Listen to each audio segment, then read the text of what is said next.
Starting us off, Joe versus Chizuru point characters in this match. Kicking us off, the first one of the day. Yeah, and you kind of see what players really prefer. I mean, you see on PivotAce side, we got fireballs, we got uppercuts, we got some pretty solid buttons. Where Marik has a lot of more interesting character in the team, where you see like Chizuru, great buttons, great pressure, can get some big damage and control so much of the pace. But PivotAce already getting an uppercut and getting a jump in full combo. That's right, strong start. Maki was doing some offensiveness, but then now giving PivotAce the opportunity here in the corner. Chizuru definitely has the options, has the tools to fend off PivotAce's and Joe's offensive, especially with the turning back the projectiles against them. However, right now, a little bit more of an opportunity, looking better, similar to the start. PivotAce on defense, almost going to the other side of the stage. Oh, but nice uppercut. It's gonna blow up the jump in. Gets the crossover, no full combo. The DP doesn't finish the job, but the clone does, and Marik gets first blood. Strong start here. There's gonna be some health deficit, less than 50% life for Maki. Let's see how much extra mileage can get on PivotAce's Rio. But yeah, watch out here because with the resources, depending on the route that PivotAce could have taken there, could have taken the character pretty quickly. However, giving Marik another opportunity at life. How much longer can you take? Oh, and like that run-up Shun'Ei, gonna get an anti-editor as PivotAce evens things up and has a lot of bar. We know Rio, that big, thick man, just gonna bring out so much damage given the chance. But Heidern, a strong character, kind of just sit back, wait for the opportunity, can dish out a lot of good damage and set up the mix-up really well. So it's gonna be a game of just like who can find that one little spot to start the party. Nice anti-air. Here's the pressure. Good block with PivotAce. Yeah, just like you mentioned, love reactive options for Heidern as well. However, the issue is if PivotAce is able to infiltrate just like he's doing right now, that's a lot of damage. Also getting the advanced strike, love to see that. Forcing Marik to have to use resources to back away with the guard cancel, but even if he tries to get out, PivotAce still holds the corner. Wants to sweep and then finishes it up there real quick. PivotAce forcing Marik to the anchor. Love that, the Cobra Kai. The sweep punish and the second sweep. No one expects the lows to come out twice in a row, but the 2-hit crouch C. Marik's going to spend that bar, cash out the damage. Can get extra credit here too. Let's see how much I'm going to spend. All of it. Yes, extendo juggle. Meter dump there as it should. Trying to get back into the fray. PivotAce. Trying to find something with the Rio here. It has a lot of resources. That can be a lot of damage, but... Oh, it's a safe jump. No punish on the roll forward. Oh, but the Shatter Strike connects. Damage is going to be scaled, but we're going to take that freebie, and it's adding up as Rio's getting so much extra work done. To the bank, homie. Maki takes another opportunity, forcing the anchor from PivotAce side this way. I'm loving this, going to the last instances of both teams. And the Andy, especially through the anchor pick at the end. But even if it's not quite like Rio, still has these routes that if you get touched and there's resources available, you can do major damage with Andy Bogard over here as we just saw from PivotAce taking the first game of the day. That's 1 versus 2, however, halfway done. Yeah, that's right.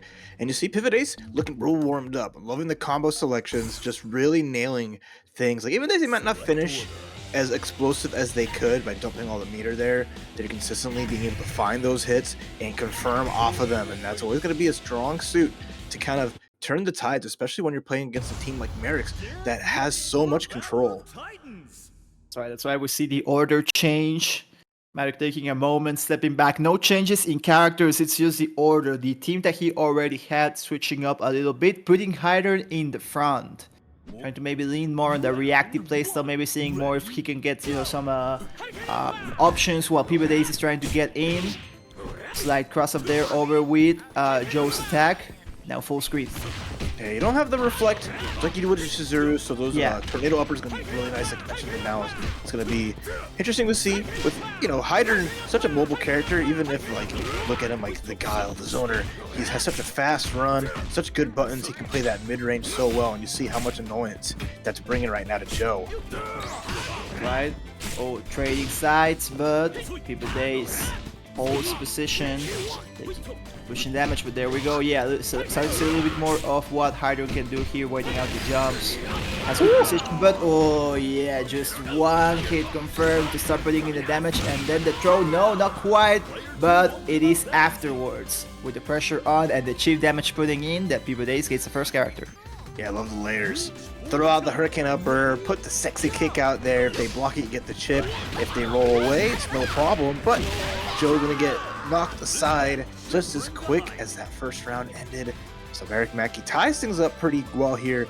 It's gonna have this Isla, who has so much potential behind her. A lot of bar too.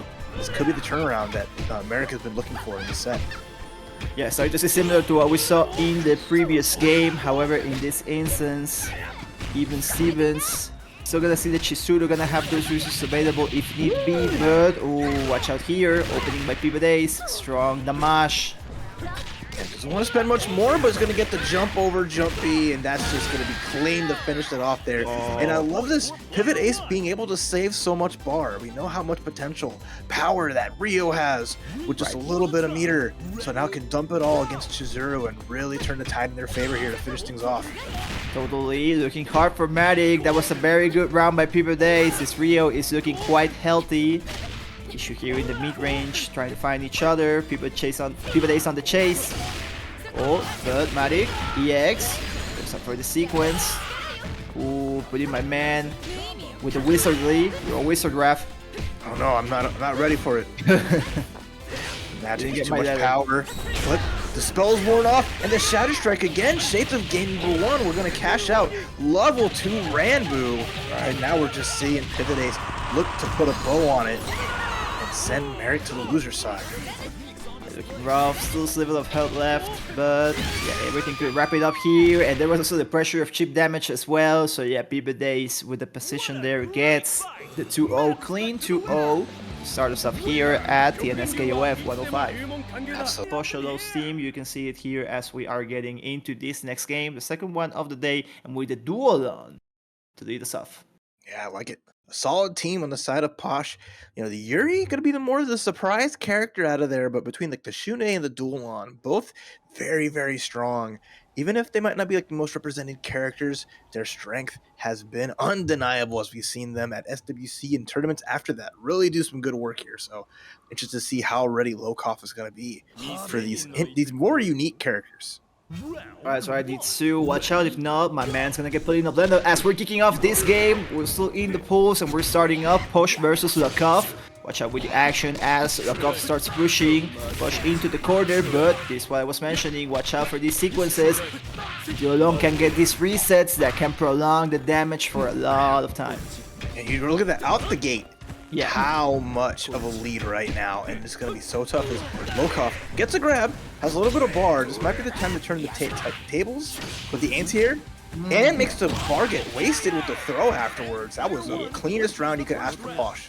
Yeah, the range to interrupt that, Shadow Strike as well. I was surprised by that, but great use of the dual on by Posh to start this off. Gonna be almost not completely healthy as Benimaru comes in for the second round.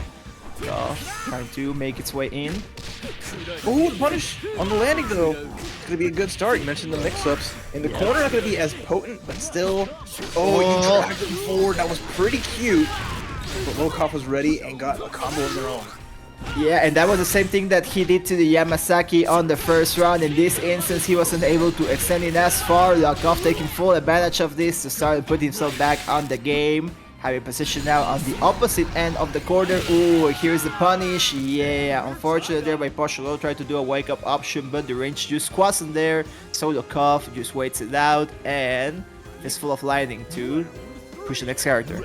Yeah, giving up that last little extra bar just to make it a little bit easier for the side of Lokof to bring this comeback. And look at that. Benimaru coming through again. Keeps it simple, keeps it solid, gets the reversal blocked and out, and that's not huge, but still the lead is looking so strong for Lokof. Yeah, especially after the good start by Posh now. Lokof bringing it all the way back now. Gonna have the complete Benimaru as the anchor character from Posh steps in. Also, watch out with the wake-up options from Posh side. We already saw that with the Duolon and now with the Yuri as well, that EX whiffed when he was waking up. So let's see if Shun'Ei does not repeat those mistakes. Good opening there to start us off, but crucial here on the last character. Yeah, Posh's mix-up so good, left for rights, high lows. Don't know where he's gonna go next, so tricky here, but the low B is fine. Good check. It's gonna give Lokof some damage here, and if Lokof can extend the clock down before losing to Benimaru, manage to make it so Posh doesn't get a lot of health back, would be great. But this other side, and then just a quick light, nice. As Posh didn't quite finish the combo there, but was lucky to get a last hit. Yeah, I was scared because he wasn't ending the strings just as you mentioned, but still just putting out some light, quick options to put out there in the field, and it works. However, for how long? Because Lokof coming out right the gate with the damage from Geese, instantly pushing to the corner. Both characters here have a lot of damage, well, a lot of versatility in the openings that they have, and then converting to damage. Posh taking advantage of this to do the side switch, and now trying to put Lokof in the messy guesses once more. But what the push? Let's go, Rashomon! Come here, you! Teach the protagonist a lesson in humility, but not enough to finish the job. We got pixels here. Nice air dash, but it doesn't matter. The palm strike goes tried and true as Lokof with such a great the quick max confirm was so clean, and then had all the time and space in the world to finish the job. Yeah, great start by Lokof, bringing it back after the start by Posholololol with the Duolon. Interested to see if there's any adaptation here in terms of order, characters. Yes, we see Posh taking a moment. Going back to order select, you're seeing what could be a better strategy. I like the Duolon start, however, it's about sealing the deal when you get those resets. We saw it dropped against Benimaru, and Benimaru took all the opportunity to do that to basically take the set back in his favor.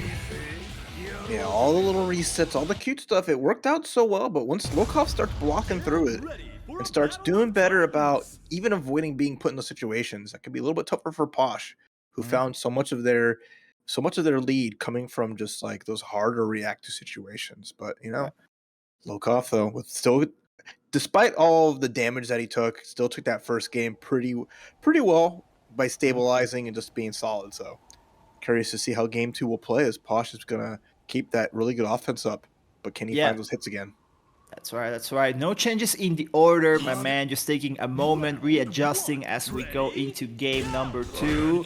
See how Posh plays it out this time. The first round, great stuff by the Duolon, but can it happen again? Lokof on the offense, first blood, pretty pressuring here in the corner left side. Yeah, already looking a lot better than game number 1. So much damage coming out of Yamazaki. A lot of these CDs are connecting, and this final combo gonna seal it. Give me that money, taken right out of the wallet, and it's perfect to kick things off with game 2 as Lokof has his downloads adjusted, has all the data ready to go, and is starting to break down Posh. Perfecto. Ay, Dios mío. Watch out, Raf. Watch out, everyone. Don't get jumped by this Yamazaki. Posh with the Yuri had the opening, one for the EX, but didn't quite follow up after. However, this opening over here could maybe still change the situation for his favor. Ooh, gets the hits, but then finds him on block, giving Lokof opportunity to also now take turn. Watch out for the poison as well. Then the slide will be adding up over the course of these interactions in the corner on the right side. Posh ready for his life, jumping away from the corner, but Lokof is ready. Even if he's not going for anti-air options per se, he's waiting for the landing and then to capitalize, as we see him with the immense corner carry, the drag to almost get rid of the character, but just not quite. Yeah, the rub. There's the advancing strike, but it does not matter as that range. Yamazaki staying out of it, getting another character knocked down. Lokof with such a huge lead. The spacing, the pressure, the combos, just all the neutral just being so strong. As again, this is where it comes from, right? Posh getting so much damage from getting those situations to get into the mix-ups, but Lokof denying it in game 2 and holding strong. You can definitely see the adaptation coming through. This is why my man is the first seed of this tournament. However, Posh still fighting for, trying to stop this OCB from happening. However, it's looking rough left, I'm not gonna lie. Oh, but here it is, yes. One more, that's what he needed. Super necessary. Posh staying alive in this set so far. Yeah, Yeah, the drop on the command grab, giving Posh just a little bit of a chance here. But it's still Benimaru with 2 bars. Benimaru's just going to need one crouch C, one good confirm to send it home. And here we go, level 2, stomp on him, DP whiffs, and Posh with the final chance. Alright, that the must die mode over here. Sequences, ooh, activation, but... Oh, yeah. It's just one hit and that's it. So I was just looking at Posh moving around with the Shun'Ei like, oh, is this it? Is this not gonna be it? But then Lokof at the end deals a deal with the Benimaru. Was DQ'd, was not able to compete today. So let's Papi.Chulo have this chance to get really their first top 8 winner side here at TNS. Depends on how well they can do against Efra. Yeah, I think this is a contested set, definitely no favorite in this one. And I think that makes it interesting to see some of these more underscore talent, you know, making a run for the top 8 here, especially on winner side. It will be super crush. Interested, excited for this. Papi.Chulo on the board, on the right side. Efra on the left with the Terry Bogard, City of the Wolves coming soon as we kick this off. Yeah, Street Fighter's own Terry coming out to play here. Already getting these big jump-ins, putting Kula under pressure. And now we're just going to see how well Efra can control this. And again, big punish on the roll, safe pressure, and just keeping it solid. But okay, Papi.Chulo fighting a little hit here. And they're going to need a lot more right now. Kula's damage is not huge, but her offense can be very strong. Indeed. Kula not seen a lot nowadays. Patches have changed a lot, and you know the dynamic has changed over years here for KOF. However, still Papi.Chulo with trying to make it happen with her. A little bit low on life. Efra, good position here. Rising tackle, not quite gonna seal the deal, but them finding each other in the air, and that's where Efra is able to confirm this round. I can't believe they put the character from Smash in here, ref. Terry. Oh my gosh. Fexel's own Terry Bogard? That is crazy. Yeah. That character gets around town, and right now he's back home at KOF, and Efra is right home with this just great overall. Just playing so well, big punishes, great spacing, but Papi.Chulo with the anti-air finds a nice combo to start things off. Back roll off the guard cancel. Gotta be extra careful here. Efra with 1.5 bars, waiting for a chance to strike. Well, looking much better so far in this instance, however, still needs to get rid of these Terry to start evening it out, and the damage is piling up here. Long sequence here with the EXs by Efra, going all the way with this Terry Bogard. I can't believe it, Raph, you know? I just need them to put him in Fortnite and then it's gonna be a wrap. One last spot to go in, and that'll be great. The Terry Bogard saturation is almost complete. But now it's off to Sylvie to see if we can get a character down from Papi.Chulo's side, bring up the Goenitz. Right now, yeah, Efra just working that guard gauge. It's already half gone, and if Papi.Chulo's not careful, it could be the end, but gets the anti-air with the EX. Oh, slots here. Sylvie has options to push this Terry away, also has this EX on reversal available, great stuff there. However, can it be? Yes, there it is. Super important, Papi.Chulo. Avoiding the OCB, but still quite a large gap if I do say so myself, especially when you consider the Goenitz coming in. A lot of keep away options. How does Papi.Chulo get in now? Interesting. I like what Sylvie brings. One of the faster characters, right? So it can be difficult to zone against her. So I think like Efra's gonna play more of that close range. And the Shatter Strike is actually gonna work out in the wake up. This is that huge damage you're hoping for. Looking like a KOF boss fight right here. Having a hard time. Papi.Chulo, however, avoiding the jump in. Ooh. I like the dash beforehand, give him enough time to respond, and Efra with that. My man saying you're gonna have to put another quarter if you are trying to get past these Goenitz. Yeah, that's right. That was nice and clean. Again, recognizing a guy's not trying to keep her away. She's gonna get in, so let's bring the fight to her. Nice little quick sequence there. Efra looking clean and sharp, just like Goenitz edge up. Extra fresh here, so we'll see. Papi.Chulo and going to member selection. Maybe he's going to change around the team order or just the team in general. Kula didn't really get a lot of chances to cook. Yeah. You know, so that was a kind of difficult part, especially when your point character really doesn't get the ball rolling. The Terry domination was just too strong. Yeah, I agree. The Terry was being a menace, a nuisance for Papi.Chulo. I do think that there could be a character change here, and yes, indeed, I guess the Kula gonna be put back in the freezer, and we're gonna get Dolores now instead for the point character. All right, interesting to see how this plays out. Efra is gonna have the same game plan. Though. Terry wants to get in, cash out some big damage, and knock down your guard gauge, which is great safe pressure. A lot more tricky stuff on Dolores' side. Great range, interesting specials, and a lot of like unique zoning tools. But can she keep Terry Bogard out? It's gonna be the question. It is indeed gonna be the question. We'll have it answered here at TNS Ball C. Just a moment as we are getting into this game number 2. Remember, this is to qualify for the top 8. Already on the way. Barley Knuckle to start right off the gate. Efra try to get the OCV maybe this time around, but I'm curious to see how the Dolores plays out. Yeah, we're just trying to put things right in front, recognizing that Efra's just going to get up close and personal. Oh, crouch C gets punished there, and then the roll forward, which has been Papi.Chulo's kind of like main defensive tool. Try to roll past the opponent. Efra's gotten a lot of damage off it. Nice anywhere double. Hold on. Opening here, Efra, big damage. Power down sequence. Oh, something else at the end there as well. Teleport.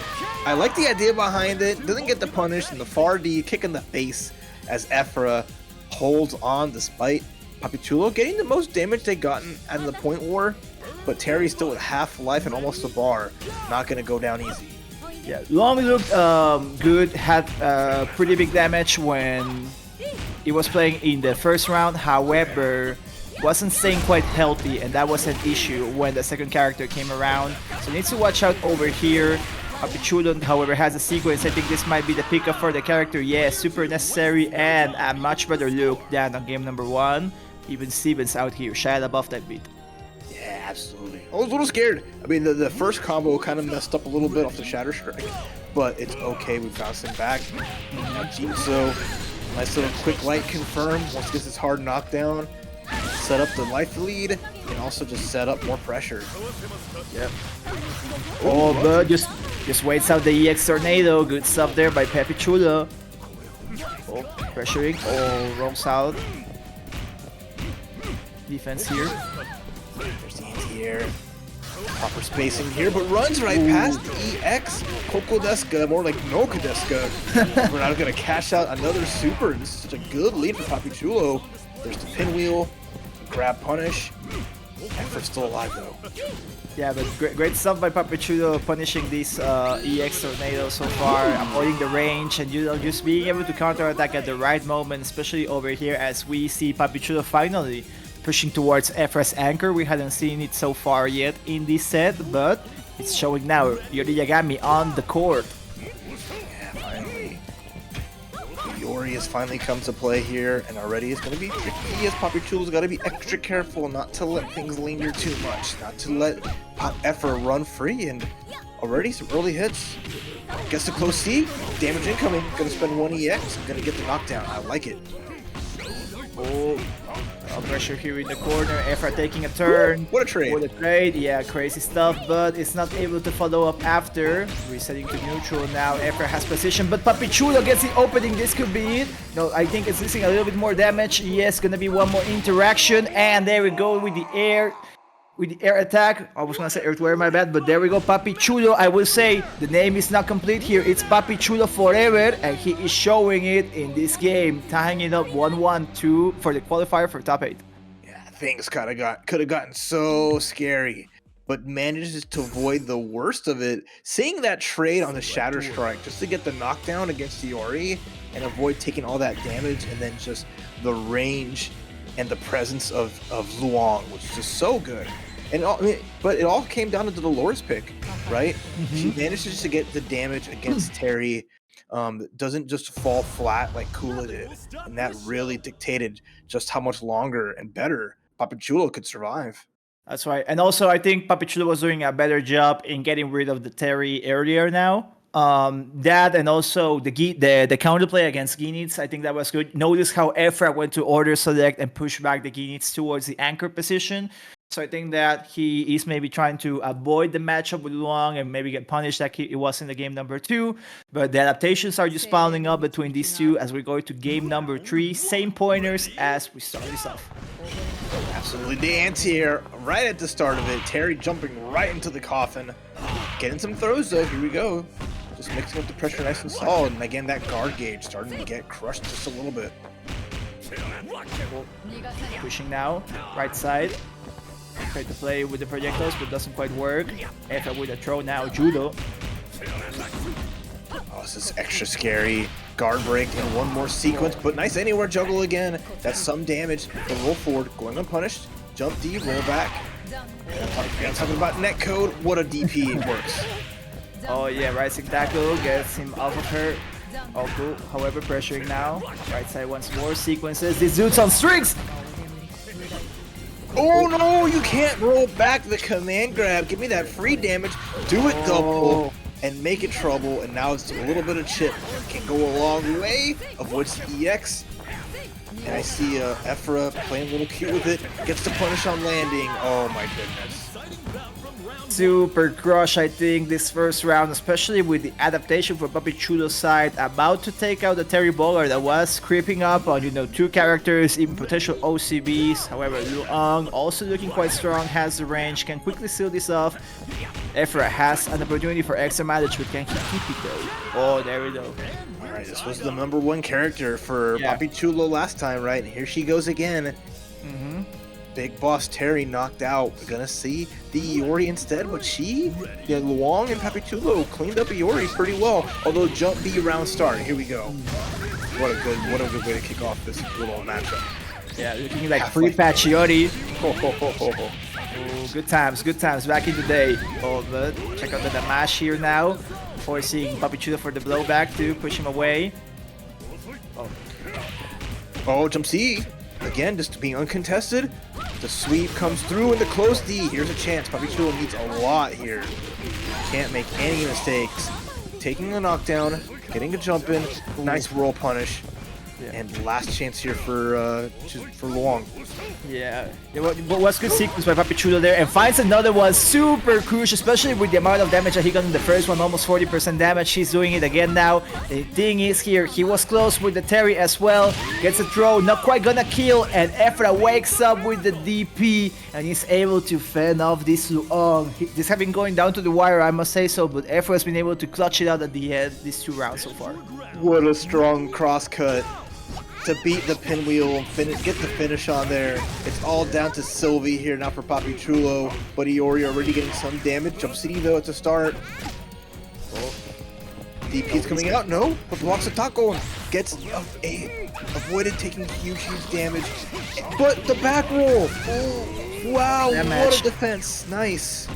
It's piling up for Papi.Chulo, looking rough. Efra just pressuring on, finds a low there. Papi.Chulo gonna force out the anchor. This is the Goenitz now, gonna be a battle of the anchors now, both with projectile options for long distance play. Let's see how it squares out.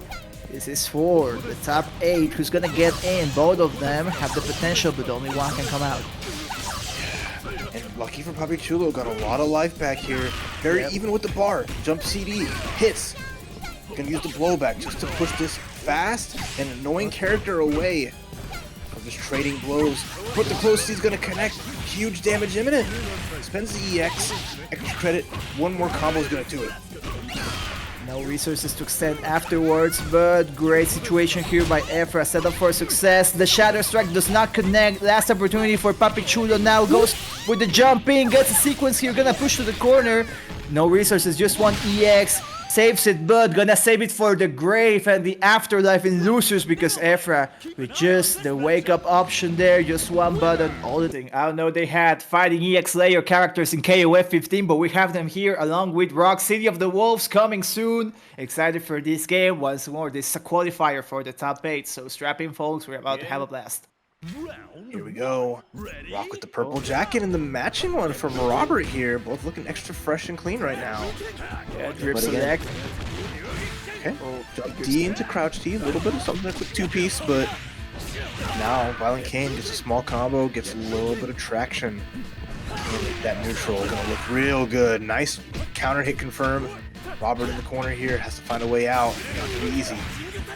No, No tech roll! Didn't get a punish. Yeah, gonna have to eat damage because of that. Rankger holding position now. Oh, but just giving any chance to ViolentKain. He's ever gonna take that all the way to the bank, getting rid of the Robert. Still, I like that. Not quite a conventional pick. We have already seen some Terry Bogards, but you know, the fact that that was a good pointer option. Let's see if, however, that can show some manners to the kid. We'll find out. Crouch D is gonna connect here. Looks like just using those long ranges and the pokes. But ViolentKain turning the tables with the long buttons on their own and getting the confirms off that jump D into that corner here. Not gonna have to finish the job. It's gonna need a throw or just another hit to get it over and done with. A far C, the haymaker, big punch.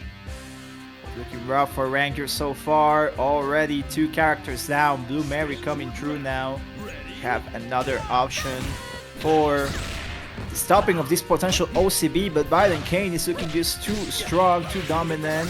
Always getting sequences here and now with resources on deck. These combos that he gets are going to be far more extended. However, Rankger finally stopping that a little bit more. Cuts the bleeding.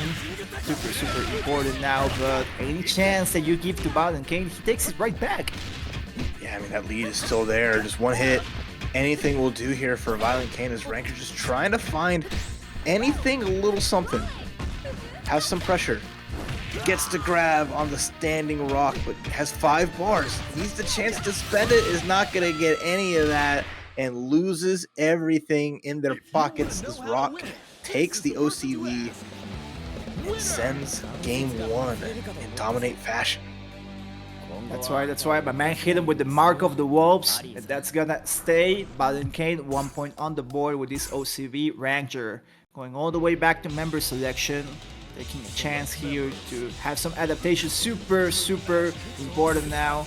Already saw a strong game by ViolentKain. Let's see if there's any adjustments that can help to maybe avoid another potential OCB. Don't want to get 6-0. This ain't Pokemon, Raf.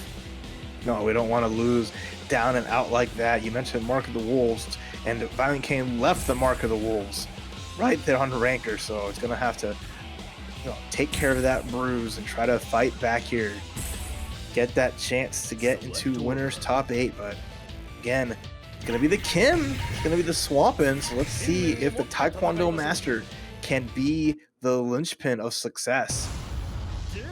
Oh, I like the Kim Kafwan pick. Definitely can have some more potential against this rock. And that's the issue right now. It's just getting past the rock, and then we're going to start thinking and figuring out about the rest of ViolentKain's team. I trust, I believe, I have hope. Especially with this Kim. Very strong character throughout the entire KO franchise. We're kicking this off now. Round 1. Ready? Yeah, we'll see how this plays out in the long run here. Kim on point. Just gonna be have to find our way through without any bar yet. Still has a good reversal. Can find the opportunity to, not like the best buttons ever. So we're gonna see ViolentKain just control this range really well. And then gets the jump over, gets the low, and nice damage incoming. Looking rough so far. Big damage here by ViolentKain so far, but little by little chipping away some of the Rankger. But there's a double rep booking at the end. ViolentKain taking the first character again. This adaptation by Rankger, unfortunately not quite working out. But we have the rest of the team still. This is not out by any means. Terry coming through. Yeah, well, we'll see.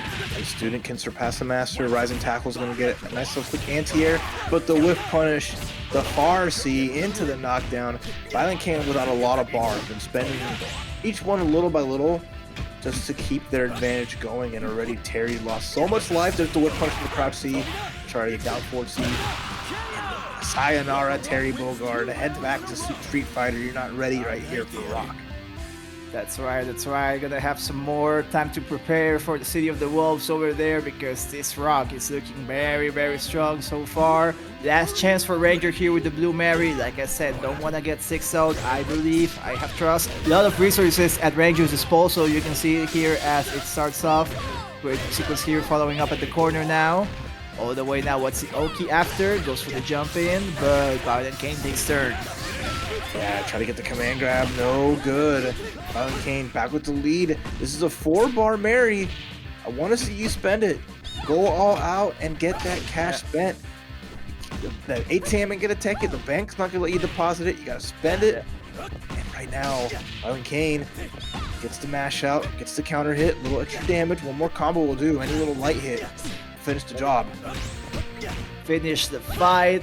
Some will say maximum now for Rankger, please, bro. I'm begging you. Use it, man. Use it or lose it. Could be a chance now. Oh, had a sequence, but was short-lived by ViolentKain. As soon as you give him the chance, he just pops right back out and finishes the deal. My man got hit with a 6-0, looking like going for the point selection this time. We saw in Efra's previous set that he was starting off with the Terry. Now trying to get a little bit more advantage, some long distance play, taking advantage of Goenitz's projectile usage. So curious to see how it plays out as we kick off this first game of the top 8 for TNS KOF. Yeah, here we go, folks. It's gonna be nothing short of stellar here. These big men, the battle of the blood of Orochi, gonna fight through as the heralds moving through. The leader versus the lone crazy one, and they're going crazy already with the mix-ups. Command grab setup gets the punish on the roll forward as Efra tried to get out of the corner unscathed. Didn't work out, and now you're back in the other corner. Yeah, getting locked up, getting bounced up over here. Efra needs to find an opening, but is finding it pretty complicated so far. Lokof just relentlessly pressuring on block. Finally, Efra gets a chance, but still little by little piling up the damage. Wolf backs up, but Lokof on the chase. Twice in a row, makes it out of there, but needs more than that. No bar on Lokof's side. Efra can maybe manage this, but doesn't block the two-piece low, and the jump beat's gonna finish it. And that's been a thing with most players dealing in this game. The two-hit snake strike, people don't really block the second hit low. They stand up after the first hit, get tagged, get knocked down, and lose a chance to fight back. Yeah, gotta be patient when seeing that move and interacting with it. We can see people getting slapped by it so far. Terry trying to cut the halfway part that the first character from Efra was doing. Complicated, but that damage is piling up. This stuff here. Oh, nice. I like the frame trap. It went all in on that. If Lokof would have blocked, it would have been an amazing amount of damage to turn the tides. But Efra said, you know what? You're going to press. And he then said, you got pressed. It's going to bring out Benimaru. What a turnaround with the Terry. Yeah, you can see it. Great pick here, using the character from Smash. However, Lokof, I think maybe Benimaru is in the background of that Smash stage. But I'm not quite sure. Both characters in Smash possibly. However, only one can come out over here so far. Some distance now. But closing in the gap. Ooh. Converting to super, yeah, good damage over here, Lokof. Let's see where this goes though. I'm curious how this plays is right now. Efra gets the run under, gets a small combo, didn't spend the bar. Instead spent the max mode on running up and doing just a light into activation. It's gonna lose the Terry because of it. Efra had such a big chance. Yeah. Unfortunate they didn't activate on the close C. You gotta do it, Raf. That was a slobber knocker off a round. Definitely, as mentioned, Efra had the opportunities, but Lokof just takes the chance. If you don't take it, I will. Enforcing the anger character now. Yuri Yagami coming through. Oh, but just pushing him away, throwing out the fireballs over there. Oh, GG! Another small drop from Efra. Lokof gonna say thanks, buddy. Appreciate it. Gracias. Oh. Gonna be alright, not gonna finish the job, but now Efra has to guess to stay alive in this first game. So rough here for Efra. He had the opportunities in different instances throughout the set with all of his team. However, those drops are the crucial thing that were giving Lokof the opportunity to bounce back after some of the pressure that Efra was putting on. Benimaru taking this game. Not seeing the Geese so far. Let's see if we end up running into him. Efra starting to just go right back into it. No changes, no order select, no nothing. Just give it to me as is. Yeah, like I said, a lot of little opportunities there. We got to see Efra tighten up some of those situations. Just got to really match the pace of Lokof and just not give up all of that room, all of that damage. But it's always so difficult as Lokof, once he makes that adjustment here, right, to be able to turn the tide around. Remember, game 1 of Lokof's first set took a lot of damage, had a little rough time of it, but then game number 2 just really brought it back in strong fashion. So Efra's got to be extra careful. Extra careful, as we also see Lokof now continuing on with the damage in the corner. Efra was holding block, but eventually gets opened up. Yeah, just holding back, but not able to quite find openings yet. Yeah, now the side switch messed him up now. Lokof continues with his pressure. Yeah, I like that roll just to get the...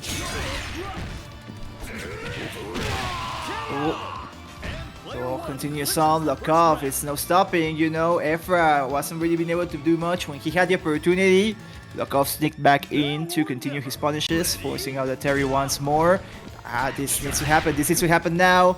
It's to use the Street Fighter 6 character to make this happen. Ooh. And like Street Fighter, unsafe uppercut on wake up gets you blown up. And right now, just, okay, missed the meaty. There's a grab there, but you know what? Lokof could have just run out of the corner. Nice quick roll, avoids the command grab, but no punish. Efra is really hurting here. Lokof's Yamazaki doing what he does best and just dominating. Hit that low, give me that snake strike, slap him up, there's a punish. How much you're spending here, you gotta cash out. Yeah, you gotta, not getting a lot of opportunities so far, so gotta make them count now. I like the damage sequence there. Has an opportunity to get rid of the Yamazaki, but needs to do it now, Prono, because if not, he is the one that's gonna bite you. The snake is gonna bite you. You can see how there was being some adjustments in blocking it, as you mentioned, blocking low in that instance on the other side of the stage, but right there at the end, Efra wasn't ready. He's gonna have to be ready now with the Yuri. If not, we're gonna see a Yamazaki OCB. Yeah, just a crazy way to finish that. And now, Yuri at least looking good to at least clean this up, but the whiff, and oh my gosh, Lokof does not give up so easily. You're in the corner, you're poisoned. This character still has some life left in him, gets the punish into the command grab. Are we gonna get a second OCV? This should be it. You hate to see it, or you love to see it. Your mileage may vary. What we can confirm is Lokof sealing the deal in this winner semis with this Yamazaki OCV to get rid of Efra there at the end. Rock, who's been doing a great job of work, right?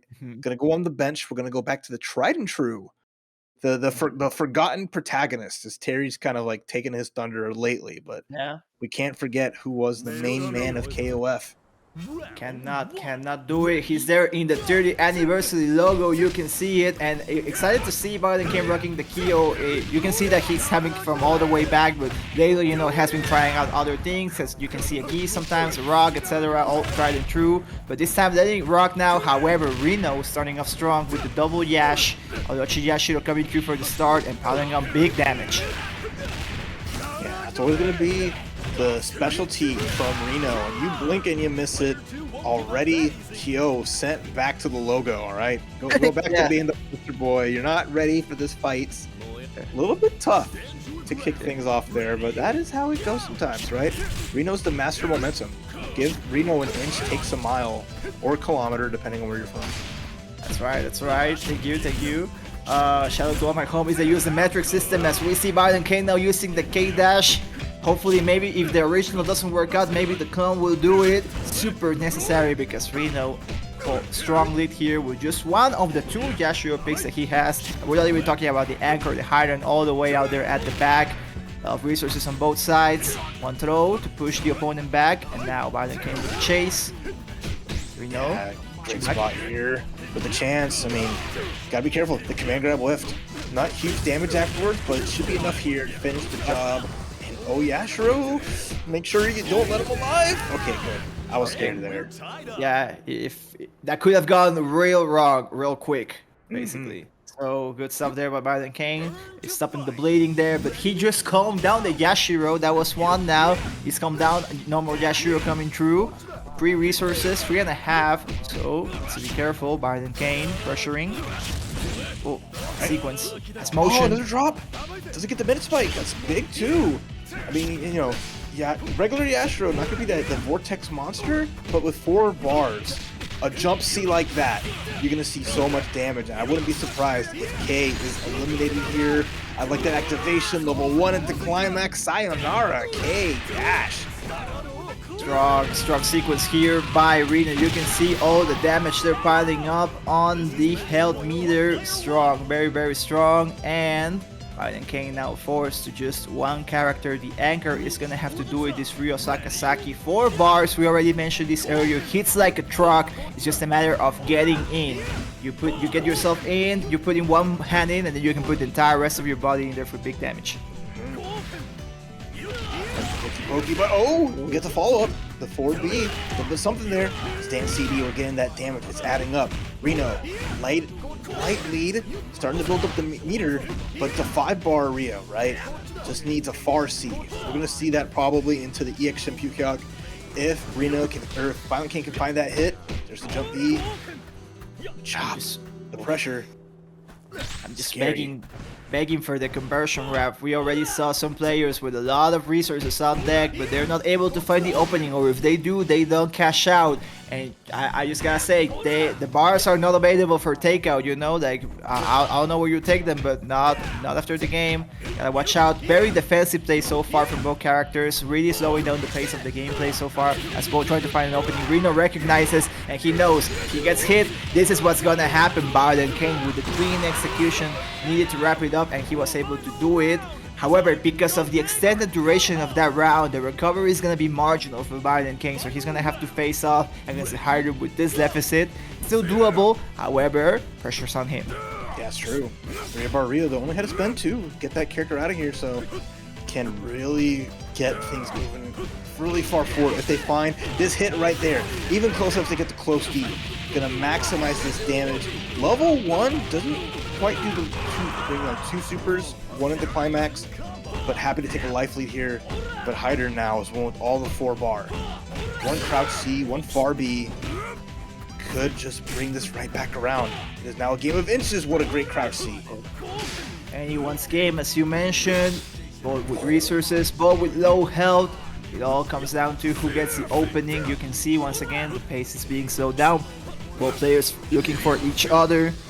Some old distance. The overhead! Oh! What a hit into the setup! And then go to hell. Go to game 2 as RINO set that up so perfectly. The thing was expecting ViolentKain to go for the parry.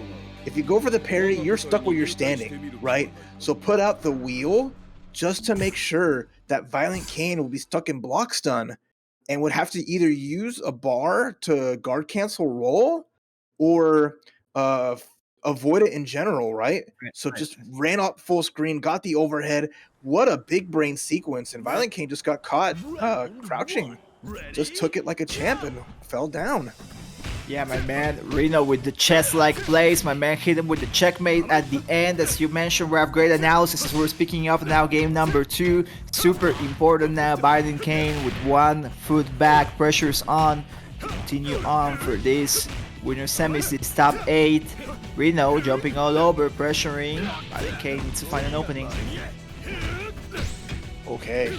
Again, tough spot. Your crouch C is going to be your best friend, but you gotta be extra careful. Nice sequence, though. Hold on. Full damage. He cook. Oh, closely though. Nice wake up here. The options select either a throw or an anti-air, depending on how your opponent is. But even better counter hit confirm. I like that. It's up here. ViolentKain gets position once more in the right side. RINO wake up throw. Gets him off of him. Backing away. Oh, nice with the EXP. Just enough. ViolentKain catching the opponent there as he tried to get in. RINO using the O-Yash, but we already saw this. He was just calming it down. He was just sobering him up for the Yashiro, the normal Yashiro to come through. Yeah, we'll see though. A lot better than last time. We saw Kyo just really not do much. Game number 1, right? It was kind of an afterthought. So now, again, as long as you can keep a character in, get that lead, force your opponent to have to spend meter or just get a punch like that. Took the risk with the EXDP. Look at it. RINO just evening this out real quick. Gonna have full bar now, full health bar after that round. K-Dash coming through now. Kyo a little bit, not as short-lived as the first game, but still good progress in comparison now. K-Dash ho. How can he square off against Yashiro? Oh, he got us careful with that slide. Didn't make it home safe and took all that damage. Just because trying to make that little read on the low.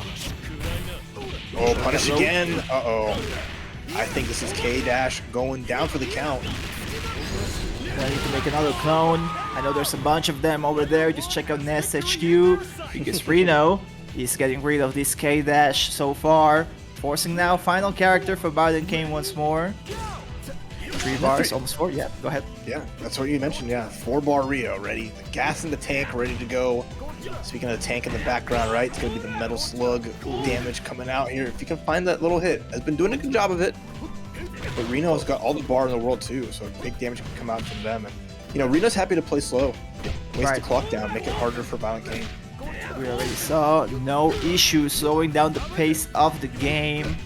My man ViolentKain needs to find this heavy machine gun, needs to find this damage ASAP, and we can see the opening here. Goes for the meter dump super cancel, gonna go for the extended sequence and with the advanced cancel as well. Yeah, let it rock all the way. Shot is sped it all to the bank. Blow it out. F up some comas, as the kids would say. That was what you want to see, and that's that power of Rio with all the meter off of a crouch light, right? All that damage with some bar to spare, but this is a kind of a repeat of game number 1.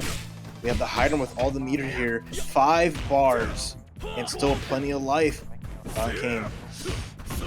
Oh, what a block of the cross up, and the double cross up, but it's What's ready? RINO's turn. Guard crush. Wow.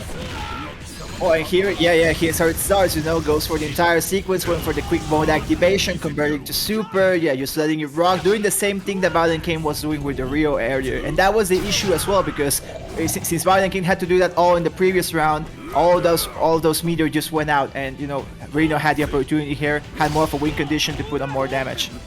That could have been it, the jump D was just too early, Heidern's so tall. ViolentKain could have got a full combo if they just would have waited a little bit longer. Shun'Ei backside anti-air, but never mind.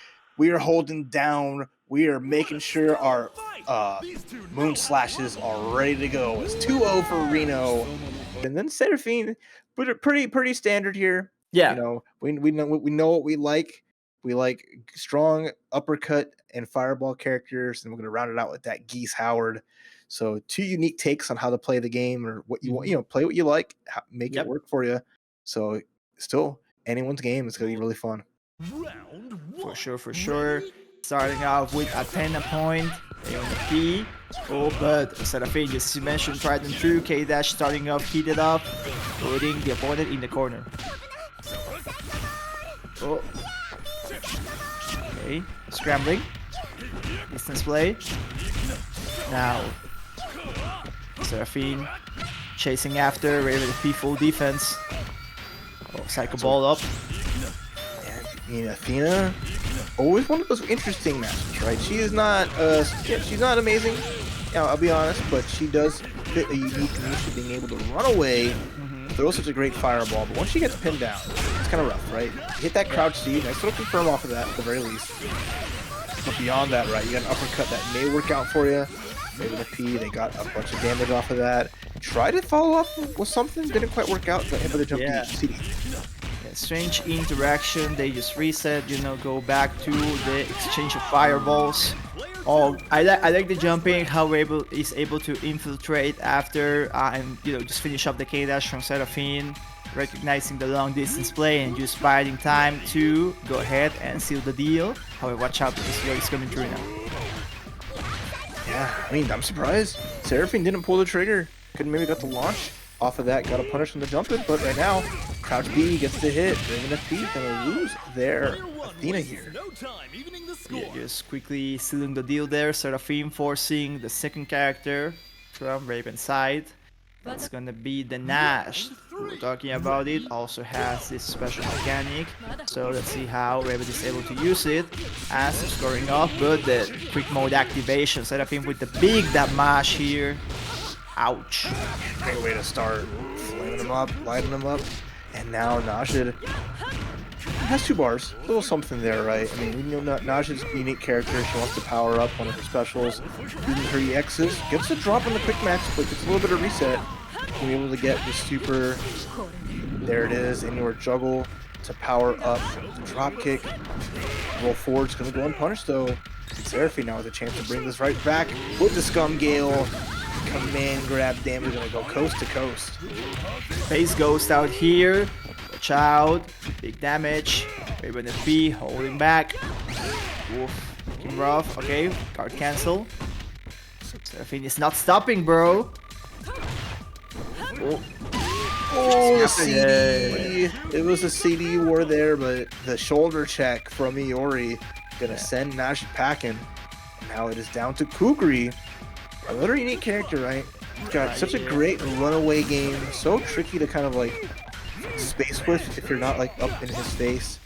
But does not like it has some unique little issues that can transpire, but right now Raven just happy to get the OTG and try to finish it. Nice. Cool. Great stuff. Quickly finishing it up, just as you mentioned. Raven has potential with the Kukri. A lot of options there. Can be a tricky character to play against if you're not familiar with the matchup, if you're not familiar with the options that it has. However, Geese Howard, strong character in this patch, in this current meta of KOFXV, can get the job done. Raven needs to have some distance, needs to make sure that it's able to enter at the right time. And check out the trade there in the air. Then the reaction to the throw. Tough spot here. Raven's spending some bar, and now they're in this like guard pressure vortex, right? Geese can do so much guard damage, and if that guard break comes through, Seraphine might have a one-way ticket to winning game number 1. Chipping away little by little. Seraphine backs up.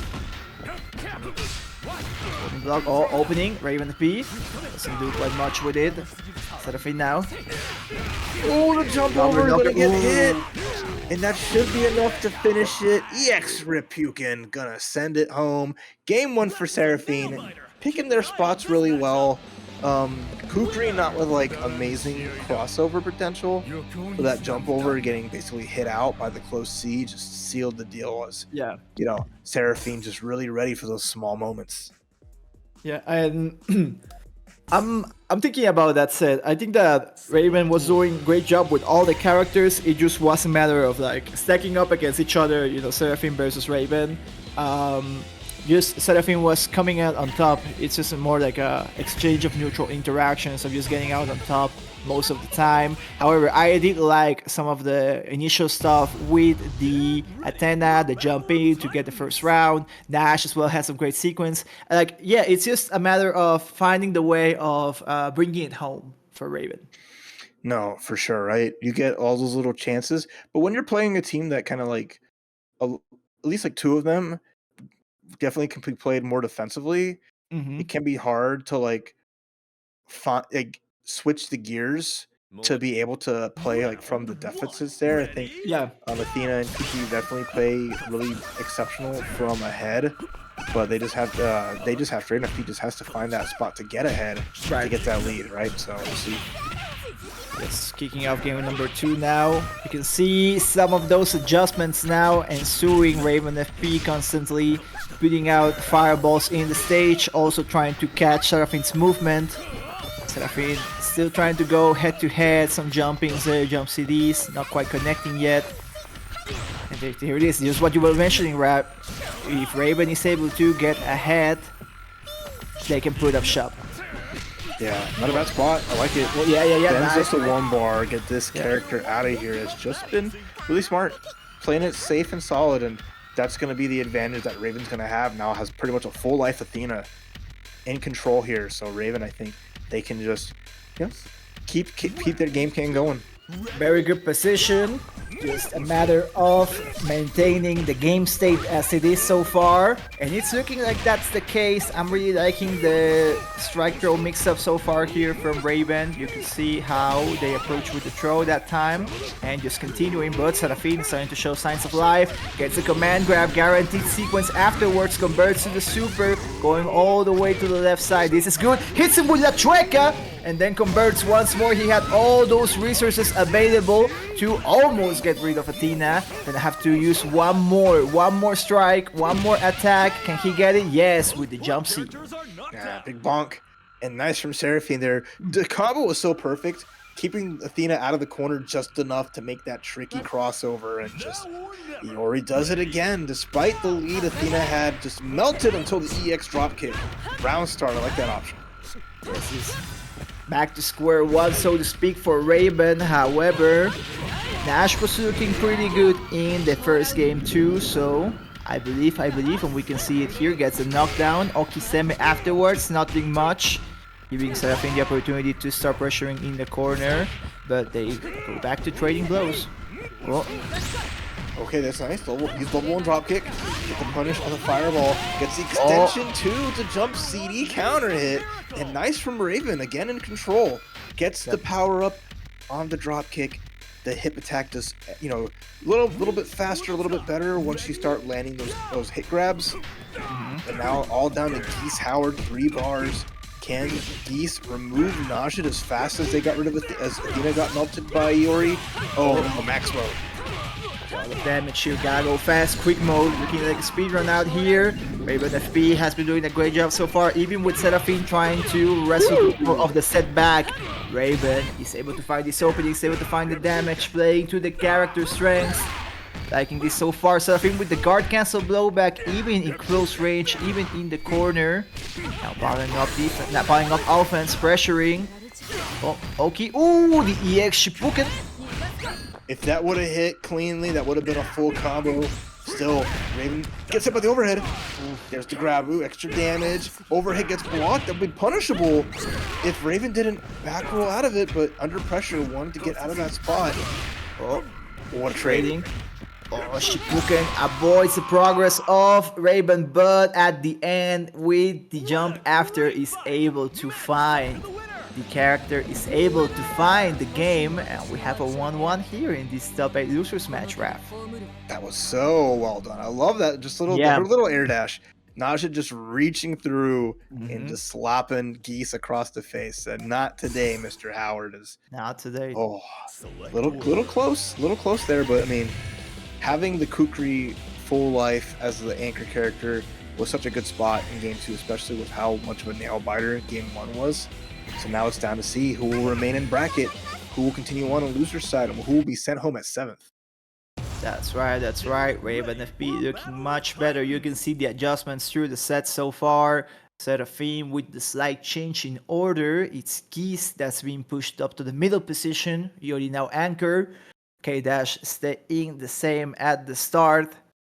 Super important game number 3 here. As you mentioned, whoever loses here goes home, turns off the game, goes back to living their Saturday day because the tournament's over. Let's see if Raven is able to maintain the game plan so far. Seraphine as well, recognizing, you can see, backing away. Once again, going to play the projectile game. Yeah, that's going to be the sting, right? Raven just wants a little bit of damage, a little bit of a lead here. K has good options to get around fireballs as well as to play the fireball war. Well, let's see, because Seraphine looks like they're just stuck chasing Athena, and that's where they're losing a lot of their life, already half gone, just trying to find a way to get up close and personal. Yeah, great job so far by Raven, setting up shop. Seraphine now finds opportunities, starts pulling strings, but all of defense, nothing so far, not opening up the opponent. Oh, wide lag. Raven infiltrating that one time, but just a slight interaction, nothing much after. However, 10% life left for Seraphine. Good reaction on the throw. It's something more. Oh, let's see with Psycho Ball there. The spacing was not quite strong. Position here by Raven once more. We already saw Seraphine starting to chase back after Raven, trying to get control of the set, but even when that happens, Raven is able to maintain it with the Nash, and you know, just holding on to the Kukri. We haven't seen them yet so far. Athena doing great work and continuing on here in the corner. Yeah, I mean, look how much Geese has lost already there. I mean, your paragraphs just was about the much damage that came out from the Athena, and this is such a good spot. Raven just in control. Seraphine, I mean, it's hard to say what they can really do here, right? It's all going to be down to the Iori, who's got a mountain ahead to climb. Yeah.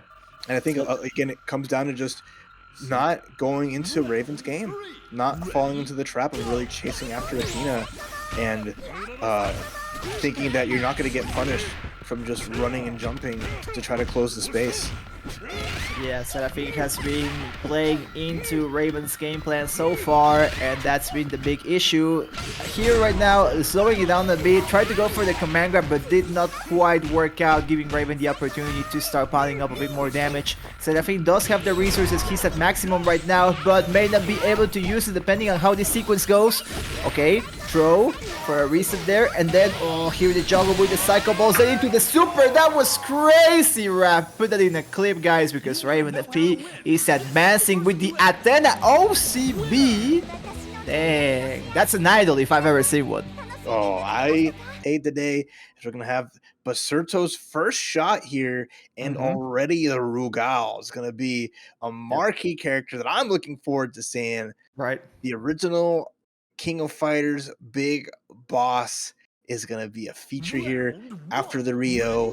We saw Papi.Chulo, Kula, Luong, Sylvie had a great job with the Luong and the Sylvie. Didn't quite keep him in the winner's side, but it was really fun to watch. Yeah, I was gonna mention just that. Papi.Chulo is saying to give Kula another try.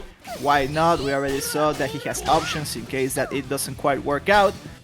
As we can see here, Basurto pushing in the corner, but doesn't quite follow up after, gives Papi.Chulo the opportunity to push things towards the center. However, this EX option is met on block, giving Basurto the opportunity to fight back now. Trading blows and position now. Pushing sides from one to the other.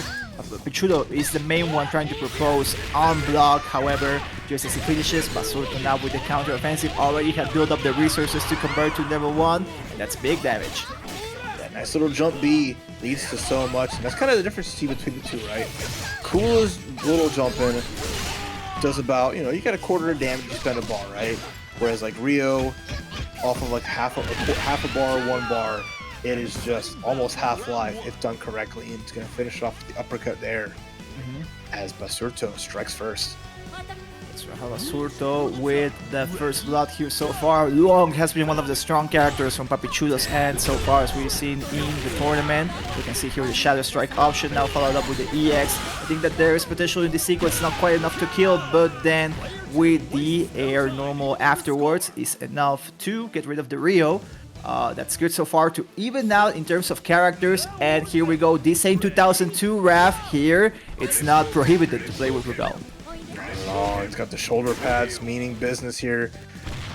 So I'm interested how it goes through, right? Every Rugal's a little different. It's got so many tools to use, but it doesn't matter. Run up, get a combo. That's been Papi.Chulo's kind of LO with the Luong. Just get up in the face, get these hits in, and pour on the damage. Not stopping at all. We already saw it 2 times here in this corner situation. Basurto trying to take a turn. Gets a far normal, but nothing after that. Not able to cancel anything from that. Oh, Papi.Chulo is just, let me just get one hit and I can do what I want after that. And we already saw it. Just a couple of interactions. That was enough for Papi.Chulo to start getting ahead in the set. The Rugal, not quite the end boss of a KOF game there so far. Not at all, but we got one of the bosses of 15 here with Heidern, the big boss himself, the commander, with the 4-bar, right? One good jump C just like that. Here we go. No, it's not going to go for the full combo. Opting to go for a cute little reset. I don't know. I would have taken the knockdown to the damage.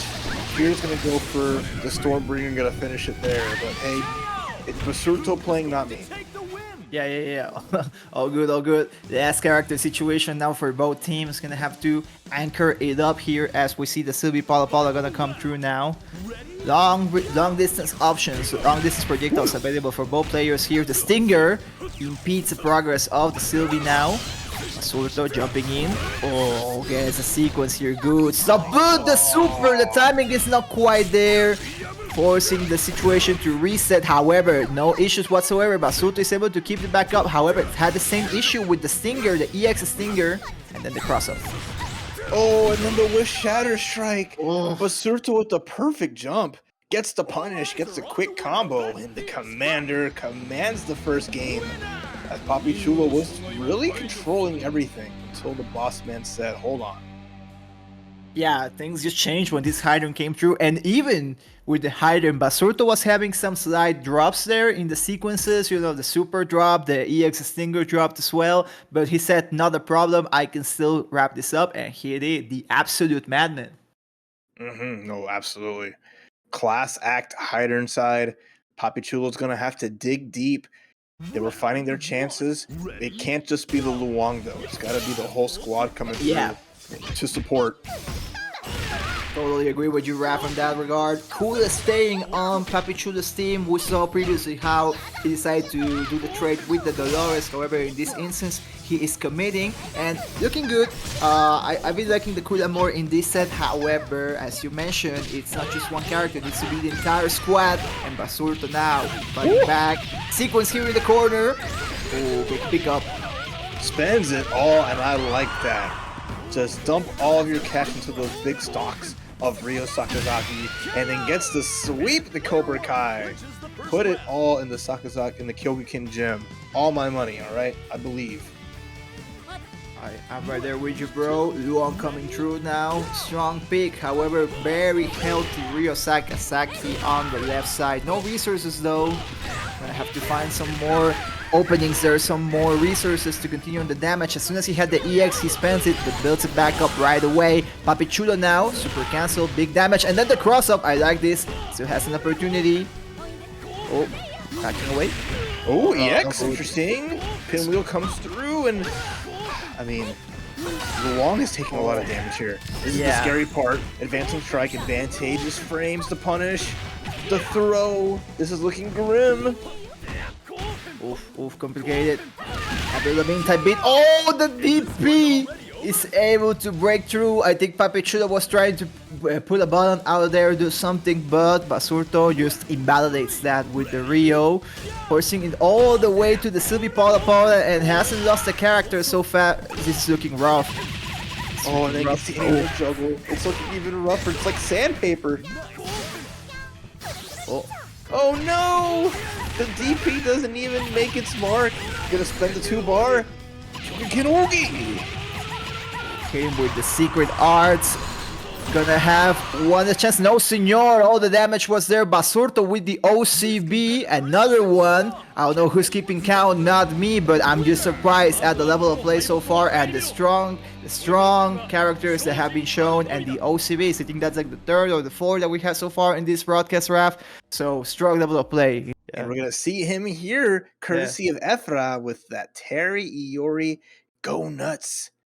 But again, let's see how Efra can handle RavenFP's Athena, as well as just the overall more defensive style of two of the characters. Yeah, the keep away game definitely gonna be a factor. We already saw, some of the more aggressive type of play style not really working. Constantly trying to get up in Raven's face. It's not quite gonna be the deal. I cannot believe, Raph, that they made the SNK heroines Terry a guy. How did they do that? Oh, unbelievable! But hey, we have it over here. Let's rock. Already, look at that. I mean, you said how to get into Athena's face and just round start, jump forward, got a full combo, but Raven, they managed to get some space here. They need to build that bar. Their crouch C into a shatter strike has been such a good punish with how good the crouch C is as a button. But Efren, jump D, nice blocks from Raven. Punish, there we go. Oh, yeah. Of course, as you should. I think this is enough here to seal the deal, depending on the route that Raven tries to go for. But no, they didn't have to spend resources there to seal the deal. Efra gonna have to go back to Fall Guys with that one. Oh, Yuri Yagami coming through now. However, watch out. Oh, teleport right off the gate. In Iori, another one of those star characters for the SNK franchise. Gonna try to finish Athena off here. There it is, the cross up, super nicely done. And Terry might get around too, but we've seen Iori come through. They gave Iori, showed Million Knights, Arthur Vermilion. Oh yeah, with the air dash, and also Mrs. X and KOF Heidern. So Iori definitely trying to match Terry as the wood warrior, but right now he's a corner warrior. But of course he's gonna get out of there. Yeah, goes for the EXO-TG to follow a bit more damage. Oh, and then gets another sequence right after RavenFP getting opened up. Needs to watch out. Pushed all the way to the other corner. Forces out the guard cancel too. Get some space. And Efra just following up. Once again, tried to go for the cross of La Chueca, but Raven not biting now. Full defensive position. Oh, that's a sweep. The classic button that they tell you not to use, but maybe you can use it as a treat. And the fireball. Sayonara just jumped right into it. And distance. Yeah, it just wasn't quite there. Tried to go for the long distance play, but Efra had it a little bit more on deck with the positioning. Kukri now coming through, hadn't seen it in a bit after the previous set. However, let's see if can put some damage here. Push to the corner left side. Tries to jump away, but Efra saying no sir, catches him with the Rekka, and then afterwards continuing with the super sequence. Oh, doesn't stop, strings don't stop. Yeah, just tough spot here. I mean, Kukri doesn't have the reversals really. The teleport manages to escape the situation, but EX Rekka's OTG now guess for game. Uh-oh. Taking turns. Rekka doesn't connect. Oh, RavenFP has a chance here. Big damage. Oh, the jump afterwards doesn't follow up. EX projectile doesn't connect there, but he's able to find the throw. Pressure's on here. Oh, what a roll. Got even a counter hit too. Looks like Raven tried to press afterwards, but got slashed for the close C. And Efra with just a nice little offensive decisions. With either what times to jump, what times to try to roll forward, to try to get around and find the opportunity.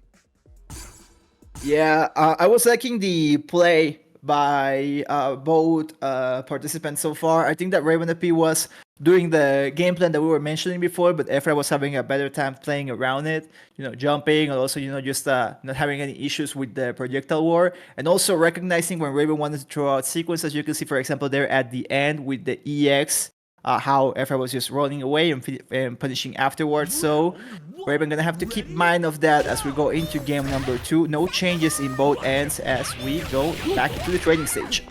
Right, nice little punish to start things off there. We're just running forward, punishing Terry's power wave. But now the offense coming in, anti-air comes out for Raven. But now we're just getting really scrappy here. And I think Terry excels in that kind of position. That's right. Athena not quite though. However, is able to disengage, reset the situation back to neutral S scenario, playing into the distance. Efra just bobbing and weaving, going in and out. Is able to get up close, might go for the throw. If not, just jumping over the projectiles. Yeah, I'm extra scared here how this is going to play out. Oh, the lead is so slight for Efra. Burn Knuckle coming through.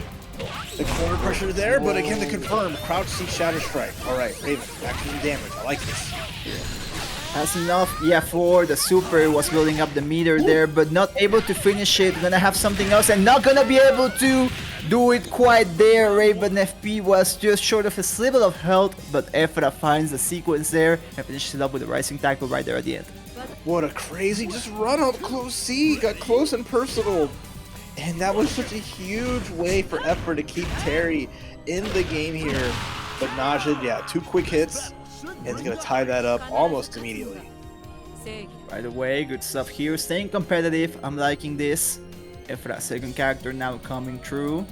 Raven with the Nash, gonna be full health. So, still competitive, just the difference in resources. 3.5 bars for Efra now. Needs to watch out, needs to look out for that 2B. Or Rekka here, OTG, spends it too. Reversal Rekka. I don't need a DP, I don't need a reversal. Just advancing specials, gets the Chakon now. Fireworks as Efra is celebrating a victory a little prematurely. Najid is still there, but it's looking rough. Oh.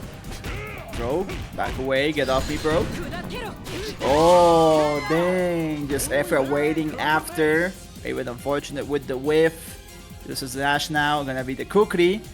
Last situation, last character here. If not, Efra will be able to advance tall order, but doable. Hope dies last. Okay, so C connects though, if you want to run in. RavenFP, they're gonna take advantage of the situation. But they need so much here. They don't really have a lot of bar for this, so that's probably going to make it a little bit harder. What a guard cancel. Gets out of there and gets punished. Oh, teleports away. Is able to block on time. Still Efra not stopping on his chase. Rekka's all day, baby. Oh, the Tricka once more. Last chance. Raven has to be extra careful. 1 full combo. Can seal it. Gets the far C, but you can't really do much off of that. Tough spot for Raven. Okay. Double pillar. Okay. Triple Let him cook. OTG to grab. One more thing, at least to get rid of Yuri, but no! One more, but it was one more for Efra there after the opening gets a pickup and then the EX OTG to seal the deal. RavenFP unfortunately eliminated, but I really liked their performance in this edition. Really refreshing. ViolentKain kind of picking what they like a lot with some strong characters. There's K-Dash always strong, and the Rio as an anchor, explosive. But you see that from Basurto's team, super strong, right? The Rio as the lead, and then Heidern as an anchor. You know, both characters fit really well in kind of any position here. And already, and Basurto starting things off with some violence. Talk about an Omega sandwich, but we're gonna get to that very shortly. However, ViolentKain starting off strong, just like you mentioned, Raph, had the opportunity there in the sequence, then finding the DP, blocking Basurto's air attempt to attack. Now slowing it down a bit more, once more into the center. ViolentKain continuing on with the offense. It's been having most of the propositions here at the start of this game so far, and continues on. Basurto with the DP takes him back up. Yeah, ViolentKain not gonna wake up with the string into the Rekka, was trying to pump for the DP, anticipating the jump, didn't let the EX run through, and the jump in but too high. ViolentKain gets the grab and removes Rio from the equation. Yeah, good stuff here, good start by BK. Basurto gonna have to fight with the deficit here, but Omega Rugal coming through. We got a boss battle underway, folks. Will it happen? Will it go like that? Let's find out. ViolentKain now trying to finish KOF 2002. Let's see, I'm curious what we can see from Omega Rugal. There's been some good air-to-airs, has been some good pressure, but there's no combos yet, right?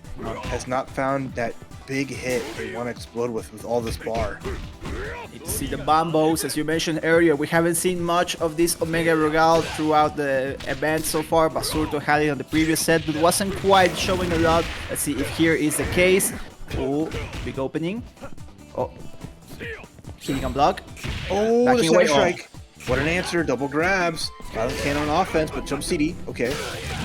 Nice reversal here, ViolentKain bringing this back by a little bit, has all the bar they need in the world to really blow up the matchup and take a huge lead with the Kyo. There's the jump in, just a tap.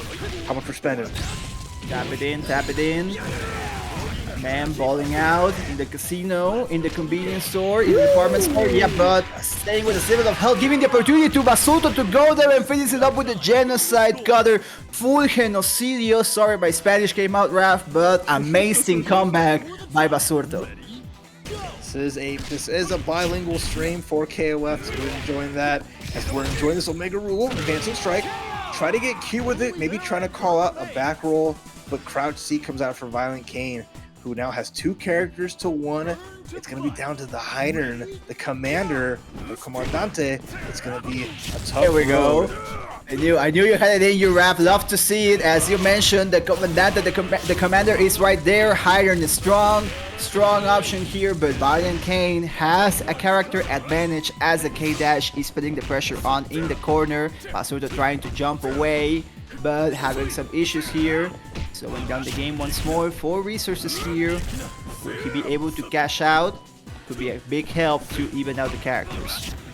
Can be tough though. ViolentKain playing such a good space, has the bar. It's waiting for a good uppercut, waiting for a chance to just, I think it's going to be just a DP into super level 2. Oh, would have been there if it wasn't a trade. See how right I am. Look, it's close D. Hold on. Oh, Stinger then after. Oh, the super is not able to connect. Unfortunate there by Basurto. We've seen that happen already throughout the tournament. ViolentKain taking great advantage of that, says the Magnify do. And just like that, is able to wrap up this game number 1. Basurto was trying to pick it back up there and the second half of the game, but the deficit was just too big and ViolentKain was having a lot of interactions on his side, on his favor, to seal the deal. Yeah, unfortunate though for Basurto. Too close to the corner for the C version of the super to be able to get the combo. Maybe the A version would have been fine, but it probably would have been like a little dead zone that K-Dash would have fallen into. So just kind of unfortunate. Corner combos with Heidern can be super tricky because he's so spacing dependent. Right. But that's going to bring up game 2. Yeah, note the change in order from both sides. ViolentKain also adjusting to potential plays from Basurto side. We see the real mirror match gonna start off for the point characters of both teams. Got the red versus the OG. Basurto on the left, jumping in, strong opening, but not quite a lot after. ViolentKain disengages with the counter throw tech, and now both looking for opening some block. Right. This is some Peacock as a whip punish. Interesting. There's the parry. But jumps on the other side, and then the it's gonna get some hits. Adding up a little bit of damage. Basurto with a good start here, but has to be careful. Bar now on ViolentKain's side. Nice DP. Get out of the sky. Sweep. Nothing after. Finding in block. Oof. Oh, the throw now. Judo. Okay, semi after. No, just to jump in. Good. Get some block too. Go walk in. Push him off. Get away from me. Slow action in the center. So we're on the face of the gameplay, but recognizing the mirror match. Dynamic, but Basurto gets the opening here. He's able to pick it up. Yeah, he can seal the deal here, and he does indeed. Crucial start here. Contrary to what we saw in the previous game with ViolentKain starting off strong, now Basurto after the adjustments. I like the idea. The attempt with the EX and Peacock, it just didn't work out. And oh, I like it. Here we go. That's huge. And the big part is like Kyo typically has a tough time against Rio in some instances. So I like the order switch to avoid fighting the Rio-Kyo matchup. And if you can get rid of Rio immediately, it's going to be a lot easier to handle, I think. But instead, close D, that is a standing low. And this is huge damage. Yes! A lot of damage here, but even with that, ViolentKain still had some more in the tank, still had a sliver of health, and was able to just wrap up versus the first character from Basurto's side. Some deficit in terms of life for ViolentKain, but it depends on how he plays it. He has maximum resources available against a Heidern. I just love that in the end, the answer from ViolentKain after getting hit by the climax was just wake up Farsi. Just say, you know what? I'm not afraid. I can lose over half my life. I am swinging. I am fighting. This is King of Fighters, not the King of Sleepers.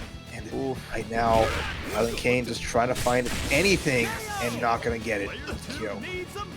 Yeah, not much extra mileage. The recovery is gonna be complete for Basurto and the Heidern, so we're basically going back to similar situation here in terms of life, but ViolentKain with one deficit of characters is gonna be complicated. Still hasn't done much with the resources available to him, so needs one opening to start maybe making a case to see if he can seal the deal here. If not, potential game 3 for Basurto. Alright, here comes Heidern once more. Crouch C works out, and there's the trigger. Little something, maybe trying to catch a back roll, but good tech from Basurto. Oh. Okay. Oh, the punish! Oh. Not quite though. Give it opportunity now for Basurto. No drops here now. Gives him the suck. 2 Caesar. Hey, there's the climax. There's the fire burning through some BBQ as ViolentKain had to go for it, right? Had to spend it, get rid of Heidern, get as much health back, make it quick, and bring in the big boss. That's right. Now it is the real final boss time. No other characters in Basurto's team now. We are all the way in the anchor position. Has full life, 2 resources and a half. ViolentKain, it's a little of health left. So has some opportunity, some margin for error, but not too much. And now on defense, in the corner under pressure, jump C. Just jump D, it's gonna be a start. There's the crouch C, big damage. That's gonna put ViolentKain in the lead with life. One more combo, can finish it here and send Basurto home. Ooh, the punish though! Can you finish? Oh wow, the whiffed shatter strike. Basurto had the range. Maybe, I don't know if that was, intentional or not, but took full advantage of the circumstances right after, able to punish ViolentKain and take this win. Gonna have to force BK to put another coin in the machine if he wants to finish off this KOF game. What a crazy finish too. Got the perfect combo just to end that there. It was looking extra spooky, but just managed to just put everything in order just right. And now gonna bring us to a game 3. Whew. Crazy stuff. Spooky, no team though. Has to watch out now as we're going into game number 3, staying with the changes from the previous one. Order select staying the same in the mirror match for the pointers, the real pointers here. Super important who gets this first kill, sorry, because that will set the pace for the rest of the game. Very important to advance to the top 4. We've got the winners finals right after this. Watch out here with the blowback. Does nothing after it, and then Basurto finding the reversal. Oh. Koken with throwing pies left and right. With the whip punish on the far C. What a run-up from Basurto. Gets the knockdown, but then the crosscut DP coming through, but a jump D. Whoa. This is the end for the Orange Fanta. ViolentKain's Rio. Oh, looking rough here. ViolentKain, maybe one character less. Kyo Kusanagi coming through. Last chance to show why he's in the KOF 30th anniversary logo now. Basurto, however, strong position here. Yeah, again, another kind of favorable matchup. Can punish these Rekkas with the Shinpyu if they time it right. There's the jump Bs. ViolentKain waiting into space for a good anti-air. I think they're going to be trying to prep it instead, just to EX Rekkas. Oh, okay. Pressuring here, left side. Slowing down now. Walken's not connecting though. To mention after throwing out Nice. the pies. Full screen now. Oh, what a light punish. Didn't believe. But still, ViolentKain. Slight lead here. But how do they finish off this Rio without losing any more damage? Clean up the plate. No leftovers. Can he though? I like the pressure here. Cheap damage can become an issue. And that was good. Went all the way with the whiff cancel Rekkas just to be up close. If Basurto was ready, could have got a huge punish for it, but didn't quite work out. Kyo got it back, a lot of life. All things considered, didn't lose a lot either. But now it's the Heidern versus Kyo. Winning character of this is going to be huge. What a whiff punish. Party, light him up into the climax. Man, showing him the Orochinagi flames. Great stuff here. Once again, showing why I'm in the logo, bro. But can he finish the deal? Can he wrap it up? Super important. As you mentioned, whoever wins is gonna have a big advantage here for the final round and try to seal the deal. The jumping there, I love the DP, the anti-air option to get rid of this Heidern. This is huge, Raf. I think there's an opportunity. Just needs to get rid of this Rugal. Just needs to finish KOF 2002, 2000 Dios, as the homies would say. Yeah, but it's going to be that 5 bar. This is the final boss, Rugal. Has all the meter in the world to make this happen. Just needs the opportunity to land it, and these jump CDs, all of this guard gauge getting crushed. It's just anti-airing. Keeping it solid, reacting well. Ooh, the beam. Okay, it's a start.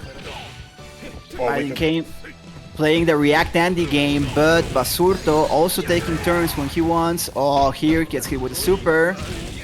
Super crush now. Very rough game now. Gets pushed in the corner. Pushing the guard cancel. Oh.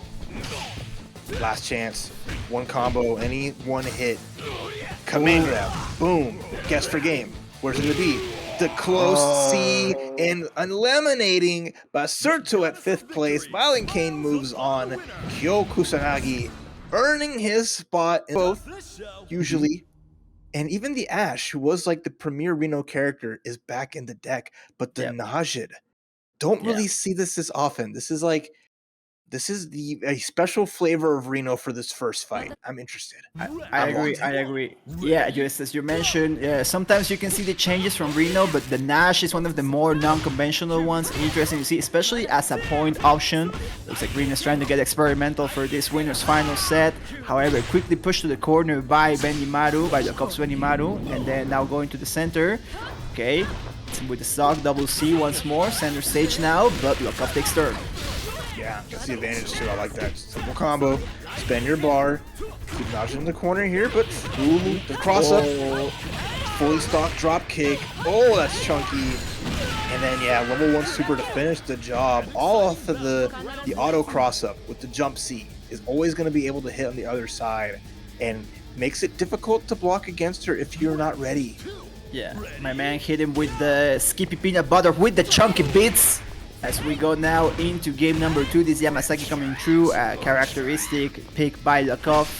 could be the one to get rid of this Nash. However, half life still. Good position for RINO. Okay, counter. Ooh, the command grab, I like that. And the extra stomp for a little extra credit. And then the instant overhead. What a sequence with the boot to the face. The disrespect from Lokof. Bringing out the grind, but sometimes you gotta to make it count. You gotta wrap indeed. Now, Heidern coming to El Comandante once more. 2 resources, almost a half for both sides. Full screen now, but now meeting in the center. Chasing after RINO with the throw, but Lokof's ready with the tech as well. Oh, the range. Shatter Strike. Alright, huge damage, but the poison's applied. And that's going to do a lot of extra credit here. And beating out the Shatter Strike. Oh, that's scary. Lokof spent has spent a lot of resources here, but RINO has as well. Didn't want to commit to the full combo. Didn't have a bar and a half. He should be able to finish it here. The Extinger and follows after. Yeah, no, decided to be a little bit more conservative there. Needs one more interaction, but you're giving Lokof the chance to do stuff like this. I'm afraid, Raph. I'm scared. This could be it. A robbery could be seen underway right now. Nice back roll. Not a true guard string. It's gonna need it's gonna need something more than just a little jump in, but the crouch A from RINO is gonna keep him in the driver's seat. Heidern still surviving, but it is the big boss man himself. Geese Howard as the anchor for Lokof gets to jump D into the quick combo, beating and punishing the Stormbringer. Quick pickup there by Lokof, just getting rid of what was left of the Heidern. I was scared for RINO there. Good thing that he was able to reach the Yamazaki afterwards, and now forcing this anchor situation.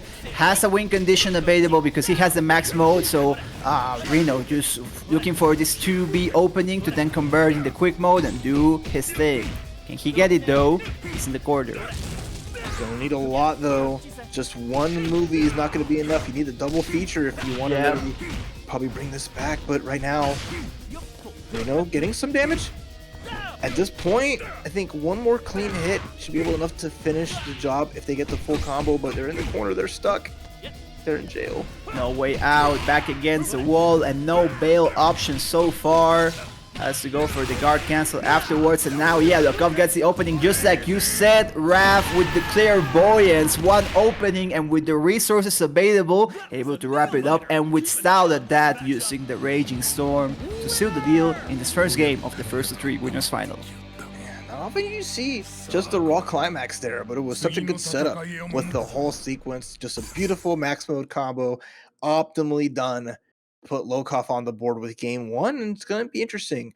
Does RINO continue with this uniquer team? Yeah, it's going to stick to it. Is content to bring in the notches. Doesn't want any Yashiros here. Thinking maybe they're not going to be the right pick to go against his squad. Sticking to his guns. Doesn't matter if it's experimental. However, now with the Nash trying to find a way towards the Benimaru, Lokof recognizes and just, putting out, polluting the scenario, impeding on Nash's progress, and then now pushing to the corner, having position and capitalizing on it. You see how little range the close C had, even after baiting the command grabs. That really sucked to see, but hey, it's fine. Speaking of suck, we got the power up from Najid, so the drop kick is ready to go, and Lokof now at the deficit has to find their way in. Oh, okay. We're looking for opening, some distance play now, but Lokof on the chase. No, RINO takes advantage. He's able to wrap it up here. Yes, sir, indeed. Good stuff so far. RINO has been able to get the upper hand in the initial stages of the set so far, but it's wrapping it up. It's sealing the deal. That's becoming an issue. Let's see if he can adapt here for this game number 2, or we're still just starting out. Yamazaki coming through for Lokof and finding opening here in reversal EX to stop the RINO's progress. Yeah, nice. And he gets the extension in the corner. Come here, give me that extra pocket change. Kick her to the curb as Lokof once more. Yamazaki coming in clutch to send Najid out and put Lokof with some momentum here, going up against a Heidern. But this is a Heidern with 3 bars, and we know how much damage that can come out, either the close C confirm, or even just getting those anti-airs time and time again. Yeah, spacing is an element to consider here. We already saw some drops from Heidern throughout this bracket so far. However, Lokof having zero qualms about it so far, gets able to get the poison, but the EX waves giving RINO the opportunity to go for the tried and true sequence here by Heidern. Great damage. He also has a suck, so goes there for the option, then sequence here, Stinger on block, nothing after. RINO trying to find openings against Lokof. Oof. Like the advancing strike there. Didn't want to go for EX Stinger corner combo there, so it's going to give Lokof a chance, but it's not a lot. The super in the card string found the small gap, but needs a crazy sequence here. Instead, not going to find it. Crouch C from Heidern. That move is just so good. You just spam it up close as a reversal. It's so fast. You can combo off of it with the 4B. It does everything. It slices and dices. He's ready. Great stuff there. However, we've seen this already. We've seen this movie before. RINO is up, but then Geese just comes in, cleans it up, and then it's all down to Ash versus Geese. Similar situation to what we see before. Ash has resources available. It's not able to find a win condition in the previous game. Let's see if this is the case different, especially because has more resources now. Has 3 bars in comparison to the previous set where he had a little less. Oh, but tough spot though. Already getting for the sweep, and we saw what Lokof can do with the bar. 2 is a lot to get going, and Geese just needs a light hit to maximize so much. Being able to do the EX strut palm after lights enables good damage, good corner carry. RINO just needs that one shot though. One crouch B. Instead, final Rugal. Goes to grab, stand up. Ooh, advancing strike. Was one shot, one opportunity, but this ain't looking like 8 Mile, Rav. RINO having some issues here, and yes, you can see Lokof finding the pickup there at the end to get the second game underway. Looking rough for RINO so far. I think this might be the moment where we see some consideration for a member change. However, this is still winners finals. RINO could be going experimental here, and he does change stuff, but just the order. Doesn't think about bringing in the Yashiro boys. It's just about, you know, let me see what I can do with what I got right now. Yeah, I mean, it's not that RINO's doing bad with the characters, right? RINO's getting their licks in, they're getting their combos, they're playing well. It's just, you pick Ash because Ash is supposed to get a single hit into insane damage, but 2 games in a row we've not seen that, despite having Ash have the bar. So now Ash is going in the second position because it's just not been reliable. So we're just going to play maybe Ash as a standard character and see from there, as the Heidern has been the money maker, so we're going to give him all of the love as the anchor here. Yeah, great analysis there. You're on the money so far, and we can see Nash continue to do damage. We've already seen this. RINO's been strong in the opening, but it's about following through. It's about staying consistent with that. What is important so far. Lokof with the Benimaru, just being a little bit more reactive, waiting a little bit more to see if he can get an opening here. But it's because of that RINO is able to get the hits, get sequence, and we continue here towards the left side of the stage. Oh. So much bar on Lokof's side. 2 meters already here with Benimaru versus RINO's none. And now, gotta guess, it's a tough spot. There's the grab. Jump in. The DP, not good. And RINO's gonna say thank you very much. Yeah, make it a little bit easier for him.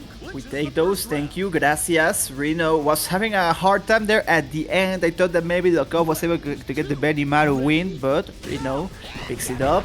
Now, let's see if we can get some extra mileage against the Yamazaki. Not quite, looks like Yamazaki, looks like Lokof is just gonna, you know, recognize real quick. I have an opening, I can convert to super, and I can just get rid of this. Doesn't matter if I spend resources, it's just a matter of getting the characters evened out. Yeah, just picks her pocket. Gosh, and now out of money for the laundromat. Tough spot here. Yo, where's my phone? I mean, Yamazaki's a crook. You gotta be careful. He's gonna take everything. Dude, where's my car? Oh, okay. Right side now. Putting the boots to Ash Crimson. But this is a good spot for RINO. Almost has 3 bar. If he can find just the one little hit, might be able to activate and start the party here, but instead spends the EX, is committed to just playing Ash without the movie, alright? This is gonna be the Netflix special. Straight to DVD. Yeah, okay. Still not saying it yet, you know. I'm looking skeptic of this Ash so far. However, okay, yeah, there we go. Had to see it. It was more like a short film, but still, you know, I love cinema. Hey, short films get Emmys too, or rather, get the Academy Awards as well. So nicely done there to at least keep things alive with the Ash. But now we've seen the big boss. You know, this is who you bring in to close the deal. And it has been time and time again that Lokof standing strong, even with like an advantage that RINO might have against him. And the role gets punished. And here we go once more. Okay, well, we didn't get to see much, but at least we saw some of it. Martin Scorsese will be proud. However, last opportunity for RINO now. Anchor character once more, Heidern versus Geese. However, we have seen, you mentioned this earlier, this Heidern puts in the work for RINO. See if we can get it to score though. Needs an imperative. Quick mode activation now. Has a sequence here. No drops, please. Hey, expensive but worth it. Half-life already gone off there. And now it's going to give RINO the best chance to get a game on the board. Blowback. Get off. Jump it. This should be enough. Activate. Pop it. 1-2. Spin the wheel. A Stormbringer and RINO on the board. The character order switch. Making the difference. Ash finally getting a chance to play. Those green flames coming through and letting Heidern set up a finish as the comeback begins. Great stuff here. RINO waking up. It was necessary. We also saw we have the focus reviews come in. People do want to see movies, and I'm glad that RINO was able to at least put out a bit there in that round with the Ash. Gonna stay with the same order as we saw before. Now we see some adjustments from Lokof and bringing the Yamazaki towards the point. So there's still adaptation ensuing between these two throughout the set. RINO already giving himself a shot, an opportunity to continue staying alive in this winners final, even with the experimental team, so to speak. However, Lokof, it's one more to seal it. Ready? Yeah, it's gonna be the big part, right? How do you finish the job here? You put Yamazaki and put the Geese second. I like that idea. It's interesting as Geese has done something. All the squad's done a lot. I think Benimaru's probably had the roughest time so far overall. So we'll see if the meter, the power anchor.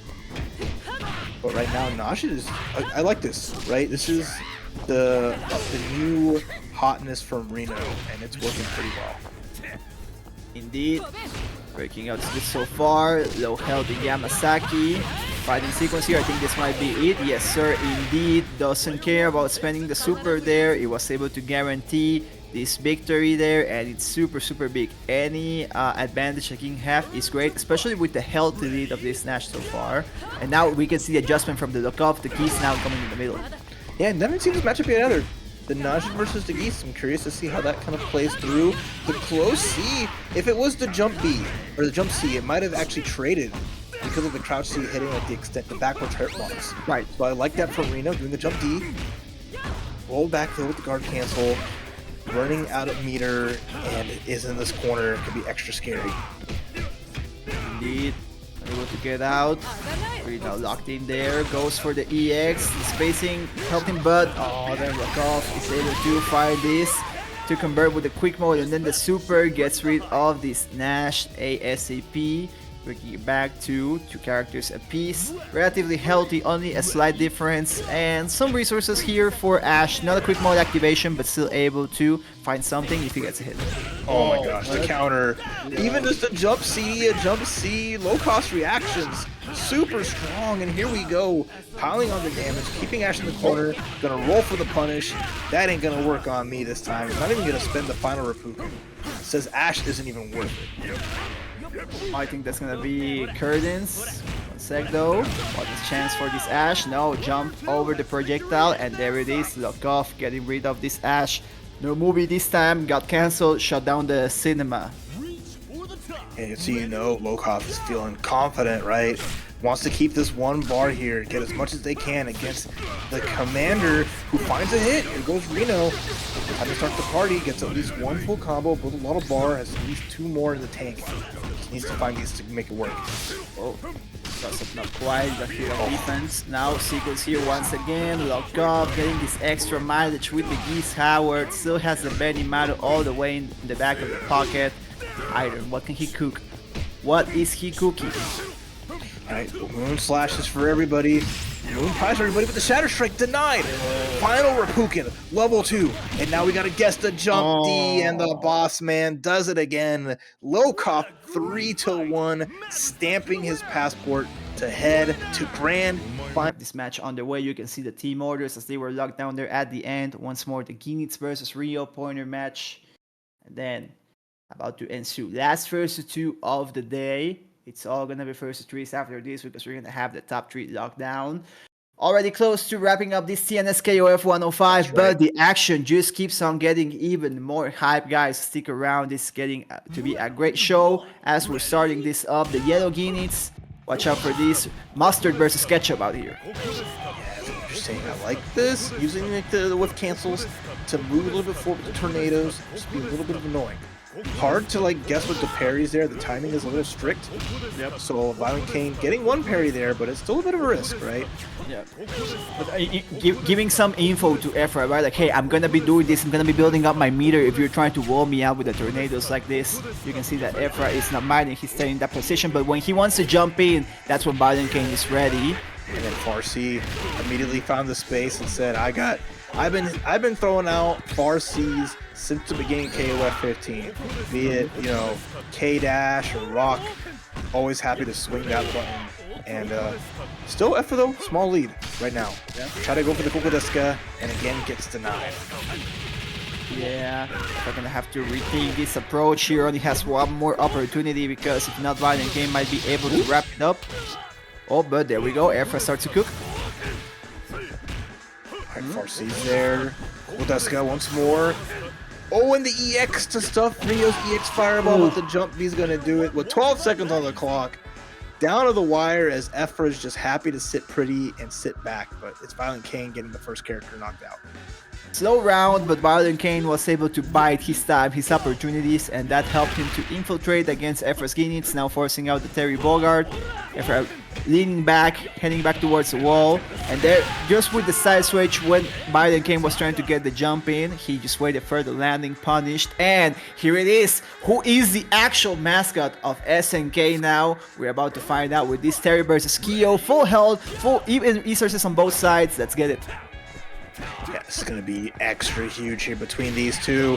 Gets the jump D. Here's a start. All this meter here. Doesn't want to spend the bar yet, but happy to get this damage. Wake up close C. ViolentKain. Nice reaction. Uppercut. Back to mid-screen. We're scrapping. We indeed are scrapping. Oh, the EX DP is able to fight him even on the other side of the jump.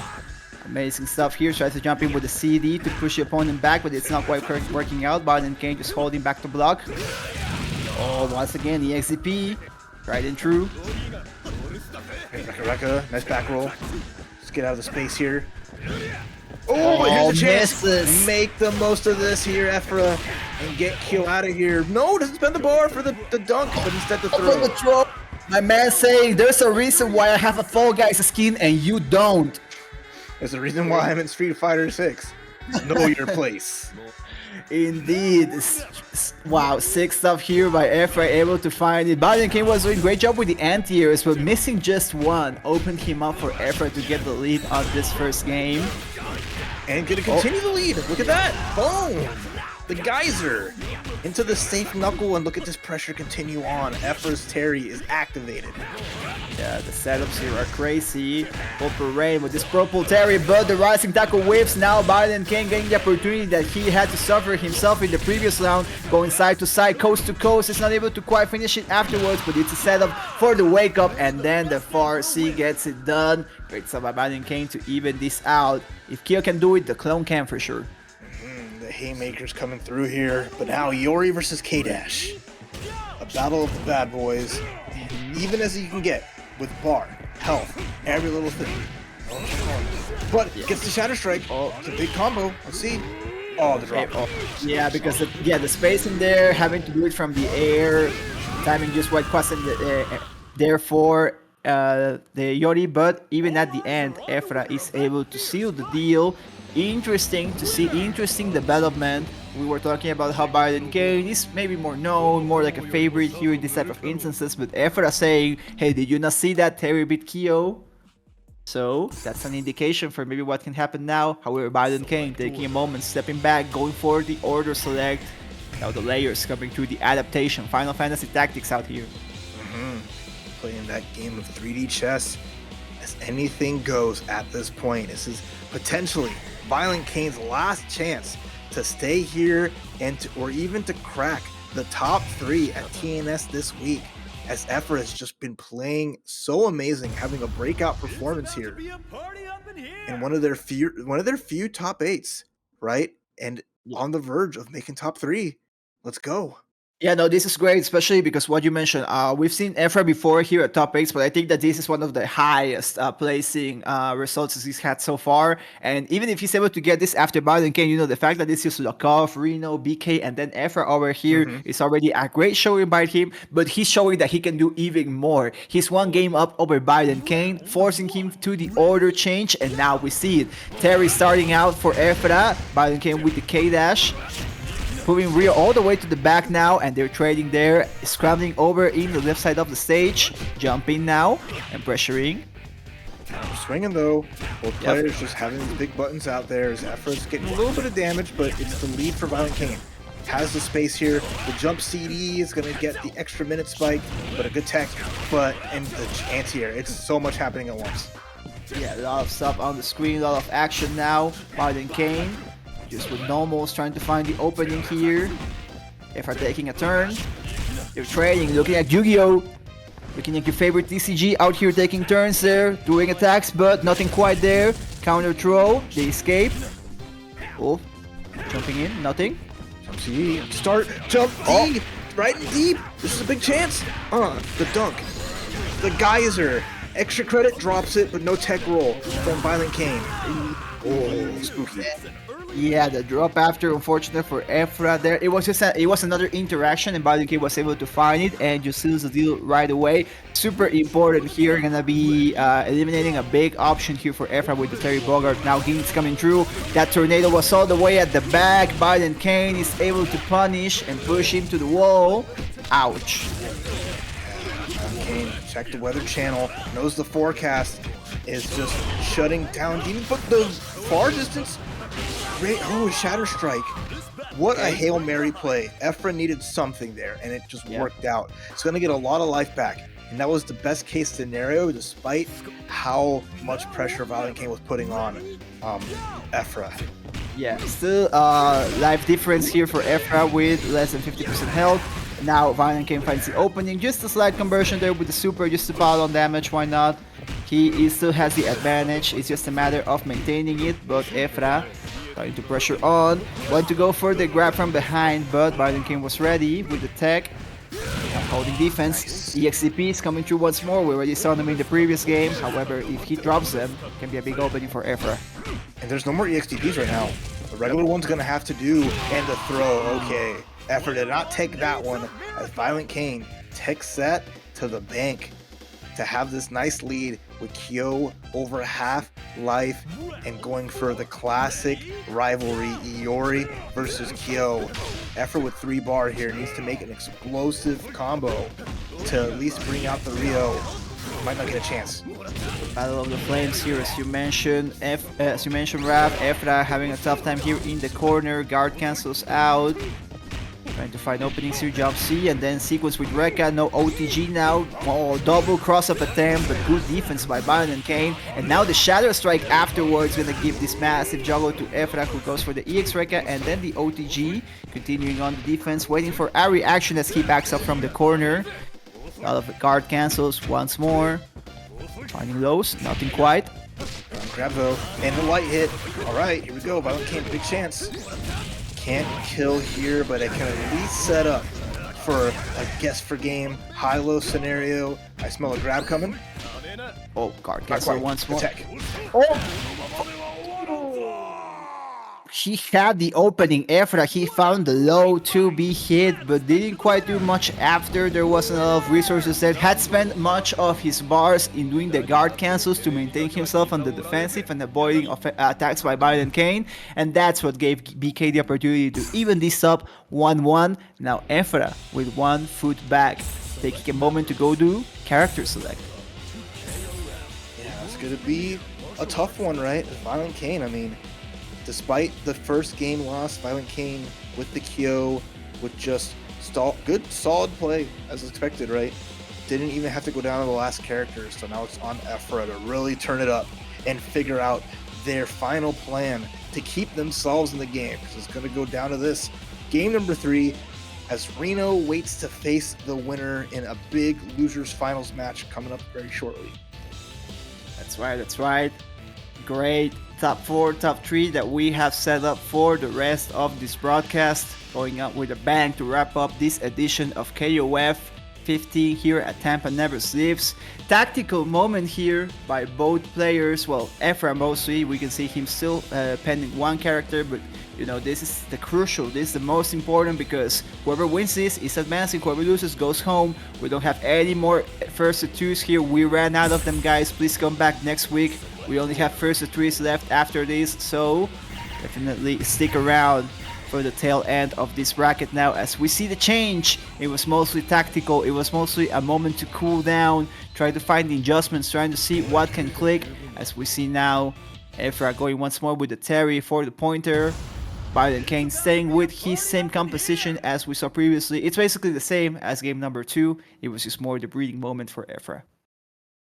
Yeah, this is big. It's going to be the Terry to kick things off again. So, I mean, the orders haven't really changed much, and that was kind of the big guessing game of how you kind of play this around and what you can try to make work for you.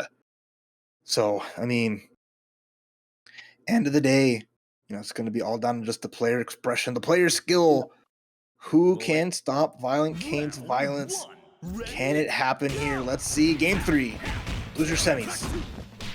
Starting off, Efra with the offensive, pushing K-Dash all the way to the right side, but then ViolentKain fighting back. Taking his own turn, finds the EX low, opens him up. Efra now having a taste of his own medicine, pushed all the way to the left side now, but taking turn once more, scrambling both of them. Very offensive play so far, no distance, no slowing down of the pace, just raw aggressiveness. Nice grab, dash up close C, but a good block from Efra. The jump in though, crouched at the last second. You can't let those free jump ins come through. ViolentKain takes that first character matchup very, very quick. Both players putting it all out there, but a nice clean jumping combo. Well done. Yeah, strong scramble, but ViolentKain coming out on top and very healthy so far. I think this might start dictating a little bit more of the dynamic, the pace of this game, especially with Efra coming in with the Goenitz 6 turn. Great stuff here compared to the super. Just wants to go for the damage. That's also gonna open up space for him to start setting up shop with tornadoes if he wants to. See how he plays it though. Oh. Gotta find a way to finish this character off here and now. Finish your foot. Nice, that's it. Oh, what a glide! Oh. Avoids the final one, and then the backdash, EX slidey, and now look how much life you lost because you couldn't block low for just a little bit, and again! Oh man. Block your ankles, folks! This man's gonna come at you full screen for the full combo low attack from downtown. ViolentKain said sick. Everyone wants to throw out fireballs. Everyone wants to do this extra cute stuff, but no one wants to hold down back. I didn't pay to hold down back to block. Raph, where is my cell phone? That was a robbery once more. ViolentKain with the K-Dash, Sliver of Hell gets it, forcing Efra all the way to the Yuri now. Very complicated, but finally with just the 2D, the sweep there, Efra finally gets rid of that K-Dash, now forcing the Kusanagi to come through. But this is a strong position for BK. This might be it. Efra needs to turn on the jets. Alright, that's huge. Needs to make the most of this. The fireworks to celebrate the comeback. Doesn't get the follow-up though, but gets the fun little reset, alright? Yeah, cool. Alright, good stuff. Now, Efra pressuring here. It's a little bit more. Looking at a perfect here.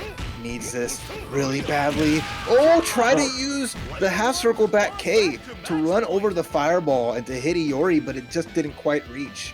It stopped and got punished. What a spacing there from Efra. Bringing this back, looking strong. I'm liking this so far, but this Ryo Sakazaki, the last option for ViolentKain, and he has 4 resources. We've been talking about how much he hits throughout the entirety of this broadcast, and this might be the key here for ViolentKain in this last round of the loser semis match. Efra tries to jump in, ViolentKain impedes on it. Oh, sequence. Oh. Okay, that's half a bar spent. 2 bars here from Efra. Gets the knockdown. Has to be careful. 1 far C. That could do it here. Level 1. Level 3.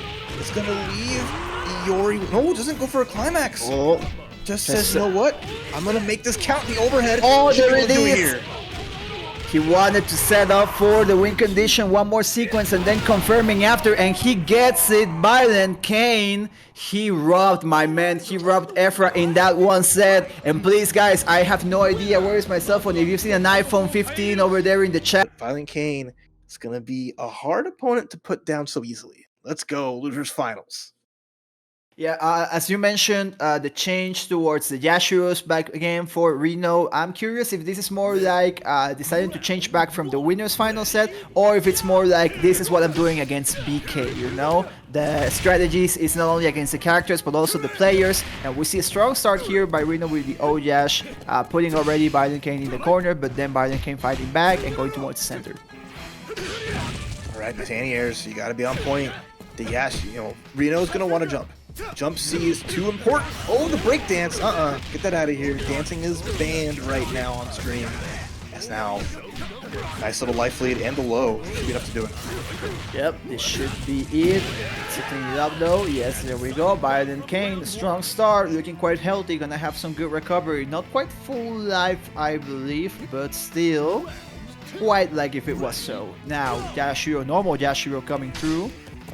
Slightly patient. RINO at the start there, you could see maybe just waiting out, doesn't rush in to face the opponent. Now some far distance plays. Oh. So spot here. And regular Yashiro's got all the gas in the tank. Level 1. All right. Spending anything more? I'm just gonna get to OTG and try to hope for another clean hit. Guard cancels out. Nice Trades places. Yep. Gotta do everything you can to stop this just air offensive. And a guard break. Okay. Spend the bar. Keep it simple. Good sub by RINO. Continuous offense. ViolentKain was holding back a little bit too much. Did not find any gaps to counter play. And because of that, it was all just from the guard break into the character loss. Now forcing out the Rio. Rio in the middle position now. Interesting pick by ViolentKain. Taking a little bit of the spacing, the distance here. Oh.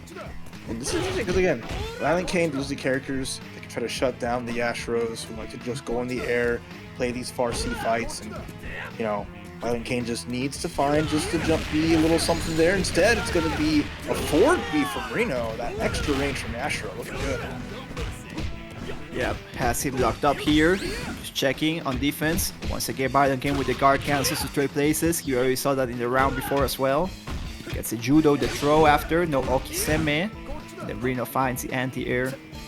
Slowing it down back to the center. 30 seconds. Oh, light punish. Oh. Didn't want to go for anything more, not take the risk. Jump in. No anti-airs. ViolentKain. It's going to be ready for next time. But instead, go for the parry. Breakdance. Does a little something. Yeah. Oh. Yeah, just raw normals by RINO so far, you know, just hitting on block, and then if ViolentKain wants to commit to a jump or try to do something like this, he just punishes the whiff, finds the opening, and gets rid of this Rio. I'm liking what I'm seeing from RINO so far. Very patient play, reactive. My man's a React Daddy out here, Twitch.tv. I love that too. Yeah, you want to play reactive? That's fine. Play. RINO's gonna play at that nice spacing, and just say, hey, I'm gonna play small KOF. Keep everything compact. But ViolentKain, big hit. Tech throw here on the side of RINO, and a trice trade. Gonna keep RINO in the corner. Yep. Oh, EX. Oh, pressuring now. ViolentKain with the far C, then the eye trigger after. Slowing it down once more. Super active here. Just waiting for an opening. I like it. ViolentKain with the long distance play. The EX was able to convert from that. Good stuff here as he pushes RINO to his anchor character. Hey, you know what they say? What are you standing up for? Once more, ankles getting broken as players just standing up into the full screen low. And look at this lead from ViolentKain as ViolentK Dash making some magic happen right here. Yeah. Oh! Okay, I like the idea from RINO to do the cancel just so he doesn't stay as negative from the Moon Slasher. However, they'll have to spend the resources here. He's not afraid of doing that again for the next interaction now. ViolentKain was not able to find punishes between all of this. Finds the anti-air though. Nothing on the wake up. Yeah, anti-air super could have finished it, but again, cross-cut, not very easy. Just a crossover. EXs are still available here for RINO. Instead, ViolentKain gonna blow back. Oh, but the hits. No light confirm. Crouch. Oh! RINO game number 1. The bringer of the storm, the bringer of the jumps, and the commander keeping it in the pocket. RINO with the lead there in a hard-fought battle. ViolentKain with all the advantage going into the matchup with K-Dash, but Heidern just needs the one hit to set up the set play, to set up some big damage, and give RINO one more notch on the road back to grand finals. Yeah, strong start here. We know the historical from the previous set. RINO 1-2 all on the winner semis. He's giving an opportunity. ViolentKain's giving him an opportunity to do it again now with the potential 3-0. Needs to adjust, especially with this opening by the O.Yash.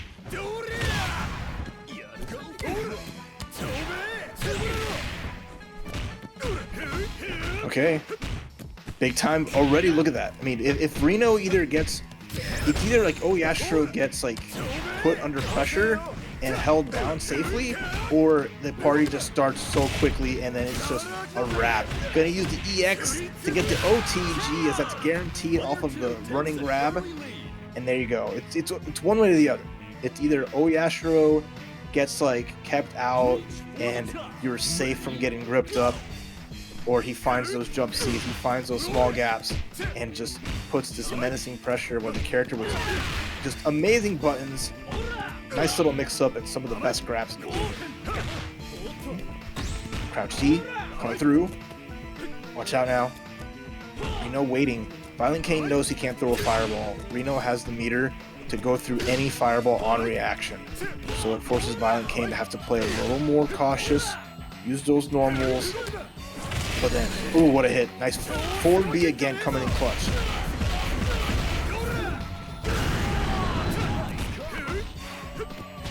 Crossover, the punish. But the crouch C anti-air looking good. Cross under, too early, but we get the super. We're going to spend level 2. Yes, get him out of here. How is Shokoken to clean up the O.Yashiro, stop the bleeding, as Rio's going to come back into this next part with less than half life. All it's going to take is one light attack from RINO to clean up Yashiro, or sorry, to clean up the Rio here. So a great lead. Yes sir, yes sir. So we down hits him with a Yashiro, the breakdance right at the end, the tip of the toe. Good stuff here as RINO is just backing away, trying to find a whiff, and yeah, he does find an opening against ViolentKain, just cleans it up real quick there at the end. Get that Rio out of here, bring me that K-Dash. Strong position here by RINO, still has one of his 2 Yashiros and then the Heidern on the back. Okay. Pressuring, advanced strike, doesn't connect though, gonna get some meter refill though because of that. Oh, and then the CD. Oh, anti-air now. Okay, and then again, it's been like a 99% hit rate on the EX slide. Only once did I see it blocked and punished. ViolentKain knows that this is my ticket to Damage Town and keeping K-Dash in this game. No one wants. Again, it's unblockable at this point. Yep. Great cleanup there at the end by ViolentKain, gonna force out the anchor. Both sides full health, but great difference in resources. Heidern with this maximum uses the EX Moonslasher right off the gate, waiting out ViolentKain's jump. Now putting him all the way to the left side wall. But ViolentKain fighting back. Jump CDs, normal strings, unblock, and the DP here. Oh, super. I like that though. Nice punish that time. No free escapes here. That's gonna be it. Indeed it is. Great pickup by ViolentKain, recognizing the gap between the EX and then the super. It was a tough position for RINO because even if ViolentKain didn't punish there, how he started the game with 5 maximum resources and then having to spend all that just to stay slightly more safe and even not guaranteed safe on block, as we can see. It was a major cost there. Crucial drop by RINO there, giving ViolentKain the opportunity to change the narrative, change the dynamic. This is way different from what we saw in winner semis already. No 2-0, no 3-0 for RINO. ViolentKain putting himself on the board. Round one. Yeah, just exceptional stuff there. Bringing it back to make this a competitive set. RINO getting too comfortable with the Heidern and just going for broke. Going for these big jump-ins, getting hit, and just trying to continue to get close with Heidern, a character that he could just kind of sit back with the lead and just let it rock. But hey, ViolentKain's happy to shut down offense. But right now, though, actually being able to counter O.Yashiro, put him in the corner, but how long can you keep this beast locked up? How long indeed, as you mentioned, Rap going for broke. Capcom Fighting Collection 2 coming soon. ViolentKain with the sequence kill left side. Gets all the damage here, putting RINO in a dangerous situation. Starts to fight his way out from the corner. EXDPs, we've already seen ViolentKain's got them unlocked for days, and it doesn't even have to be EX, can just be normal. And then afterwards, just finishes it up with the second EX move to get the first character. Okay, round 2 now coming through. Oh, RINO finds a hit there. ViolentKain wake up throw. Okay. Let the jump on me. Again, the shutdown. I love this again. Is ViolentKain in his bag. Mentality is strong. And again, just relentless, picking their spots really, really well. Even though he's stuck in the corner, it's fine. You can get hit by as many far Bs as you can think of. It doesn't really matter. As long as it's not a jump C or a far C, it is A-okay. And look at ViolentKain just happy to chill here. Big chilling. They're just throwing out legs out there. Seeing who is able to hit the other with the tip of the shoe. Break dancing on them. Oh. Nothing after though. Oh, once more, slowing it down, 30 seconds. Just raw. All feet. 20 seconds on the clock, and it doesn't matter. ViolentKain's just like, sick. Yeah. You win this, Rio comes in with like a bar and a half. It's like whatever, right? Just running this clock. 15 seconds left. Gets the overhead. Hold on. Oh, not quite there. Oh. Oh. Okay. I like it. That works out. Yeah. RINO with the defensive, reactive play, you can see he finds the openings, backs away. He's trying to see if ViolentKain is trying to propose something, go towards him. ViolentKain with a slide, with a similar plan. However, I think it's RINO, the one that's more going towards, I'm gonna back away and wait for you. Right, 1, 2, 3. Also knowing when to mix it up when, he's backing away, but you can see these instances where he tries to, go and check the defense, go and check if, he's blocking properly. And it's working out. ViolentKain, though, has close opportunity to maybe get this done. There's also a possibility for chip damage if he continues on with the distance play, but it's not necessary. Just the jump in there gets him the kill, and ViolentKain is going to be pretty healthy with the Rio, as we have both with the red coloring and both with full life. No, excellent spot here. I mean, with absolute terror here of ViolentKain, who's just happy with the life. Look at this, right? Gonna get the level 1 hard knockdown. RINO with 5 bars. That's a lot of moon slashes. We're gonna need more than that. Yeah, To really bring this back. There's the first one. Let's see what more we come out with. yeah, we need a little bit more. ViolentKain as well goes for the parry. He's gonna have 1 EX there available now. Misses the timing on the last one, however, has margin for error. Also has the K dash there at the back in case something goes wrong with the Rio. So far so good though. You can see RINO once more with the defensive play, just leaning back, trying to see ViolentKain is gonna give him something, but I think ViolentKain is aware, is well aware of it, and it's more like, come on dog, it's not gonna be for free. Yeah, you have to approach me, bro. It's not. It's the. I am the boss character now. I'm not. He is the commander. He's commanding the pace. And RINO's just like having a hard time figuring out how to just really kind of stay in or do anything. It's like, all right, you can run away as Heidern. You can beat the Rio this way, not get any life back, and have 4 bar. It's like whatever, right? Yeah. But that's a lot of stamina. Yeah, I mean, this is good so far in terms of life, if he's able to run the clock here, but if he finds an opening... Okay, alright. This is gonna be a good setup for at least the final round, but yeah, it's a weird approach here, I will say so. No recovery so far, or only marginal because it was 1 second. Still, RINO has a chance. Important here in game number 3. All you need is just one little hit. I mean, that worked out better than I thought. Maybe ViolentKain's passive playstyle turning against him as Heidern now activating the elements. Going full force mode here. One more combo, one more jump seat, and then K-Dash should be gone. I'm smelling an EX from downtown. The minute spike slide. Maybe holding down back, waiting and baiting. I mean, he's worked this comeback all the way from the previous round. He has a chance to bring it all the way back. ViolentKain is gonna give it to him. He also has resources now. It's kind of similar situation there from both sides. Let me see. Oh, backing away. Oh, that should be it.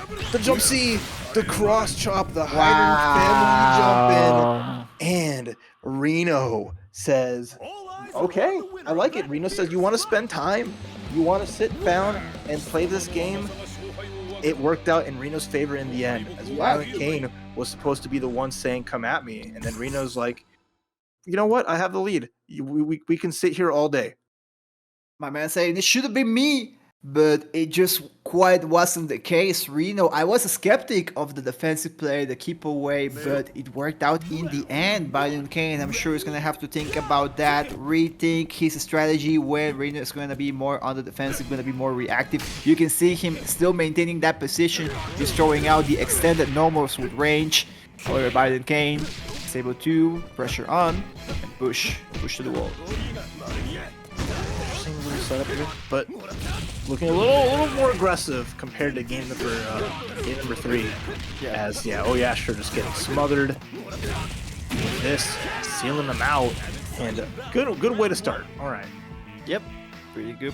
ViolentKain bringing it back after that comeback from RINO in game number 3. This might go the distance wrap. This might go game number 5, but we're still just kicking it off. However, now RINO. Damage here, but it's gonna be needing a bit more of that than that. 2 or 3 more of those, at least to get rid of the tier boost tonight. Go, good jump in. 3-piece. Kyo losing a lot of life here. RINO though has a chance to just kind of chill. Doesn't need to go too crazy. Instead does it, and it works out, but not enough to finish the job yet. Right. Pressuring on block. Back in the way. And then, stuffs out the EX. Finally, the far Bs, which have been peppering ViolentKain all throughout. That's the most important one to get rid of that Q. Chipping away at his life, as you mentioned. Now the Red Rio coming through once again. Ketchup versus mustard. This ain't Mortal Kombat, bros. Alright, one. I like it. Just get a nice hard knockdown, get a nice little safe jump afterwards. Or just happy to find these little bits and pieces. Although had an EX Shun'Ei out there, didn't want to go for it. But it's gonna get the Hakat again. It's gonna be nice. Level 1 to finish it off, and ViolentKain looking to make this 2-2. Yep, looking like that. You can definitely see the adjustments in his play from the previous set. However, this is what was happening in the game in the game before this as well. You know, it was a different situation in terms of life leads, but it was Heidern all the way in the back, having to face off against both the Kyo and the K-Dash. The Rio and the K-Dash, sorry. Yeah, so let's see if ViolentKain doesn't fall prey to what happened in game 3. Yeah, you mentioned happened last time. Yeah. I'm curious. It's kind of sitting still and chilling right now, but I need to see some aggression. Still got plenty of time in the clock, so you know, early stages of this defensive game, so to speak. Okay, defense. Finding. It's Rio on the offense though. Look how much more just active they're playing right now. Yeah. ViolentKain gets a grab. Okay. Nice hit. Okay, interesting. No combo, but hey. And the punish. Let's go. This is good. Yeah. This good damage. Still gonna need a bit more. Okay. Activate. Get some life back. Stormbringer. Not enough to kill, but you know, you get a little bit of something. Yeah. ViolentKain is still in good position, even if he loses the character here. Still has opportunity for the K-Dash to clean it up. The seconds now coming through. The throw. Judo. The reaction on the EX crossover. Just throwing the Heidern that didn't even exist. My man has reached Mr. Karate levels of foresight. And now it is down to the K-dash, but this is a start. Goes into Stormbringer almost immediately, gets a little bit of life back. Setting up the hard to blockables. He's just big setups, close to the again. Spin the wheel, big damage. No way. Lead for RINO. Go to hell, is that it? Not quite. One more. Will he able to do it? Is he gonna get away with it? He can't keep getting away with it. The absolute madman. Can't believe it. Oh, That's the last EX out of ViolentKain. RINO about to have. No one has EXs. The jump CD goes right over the projectile. RINO wins the game of chicken and makes the comeback with the commander to take the set 3-1 despite. beat RINO 3-1. We already saw in this previous set that these historicals can be different now when we see the run back, the revenge, so to speak. So excited to see how RINO, coming hot from that last losers final set, is now squaring off against Lokof. Alright, here we go. RINO going back to the unique team. I love it. The Najid, this time with one of the Ashers. Okay. So we're not counting on the Ash this time, and I can understand. Yeah. Just like we saw before, it wasn't really cooking up a lot. I'm liking this. It decides to stick around with the Nash. Be interesting for that. I think that this might be a Yamazaki counterplay type of option. You can see also how he pairs it up against the Yamazaki at the start. And also doing great work so far in the counterplay after the first sequences by Lokof. Pressuring right side. Alright, nice lead for RINO here. Goes for the cross up, no good. Low cost defense, pretty nice. No punish there though, until the jump in. Frame trap, no meter for a super, but it is the back and forth that is the spectacle and so fun to watch. Alternating both of these. Very competitive first round so far. Pressuring a block. The counter works, and the extra credit. Boop. Yep. Good stuff here by Lokof. Still, like we mentioned, quite competitive. Lokof gonna be low health with the Yamazaki. Gonna have some recovery, but not quite. Less than 20% life as RINO comes in with the green Yashiro. Spicing it up with the herbs. Oh. Hitting. Oh, doesn't quite get there with the reach. Gives an opportunity for Lokof to whiff punish. Then the throw. Lots of extra mileage here for the Yamazaki so far.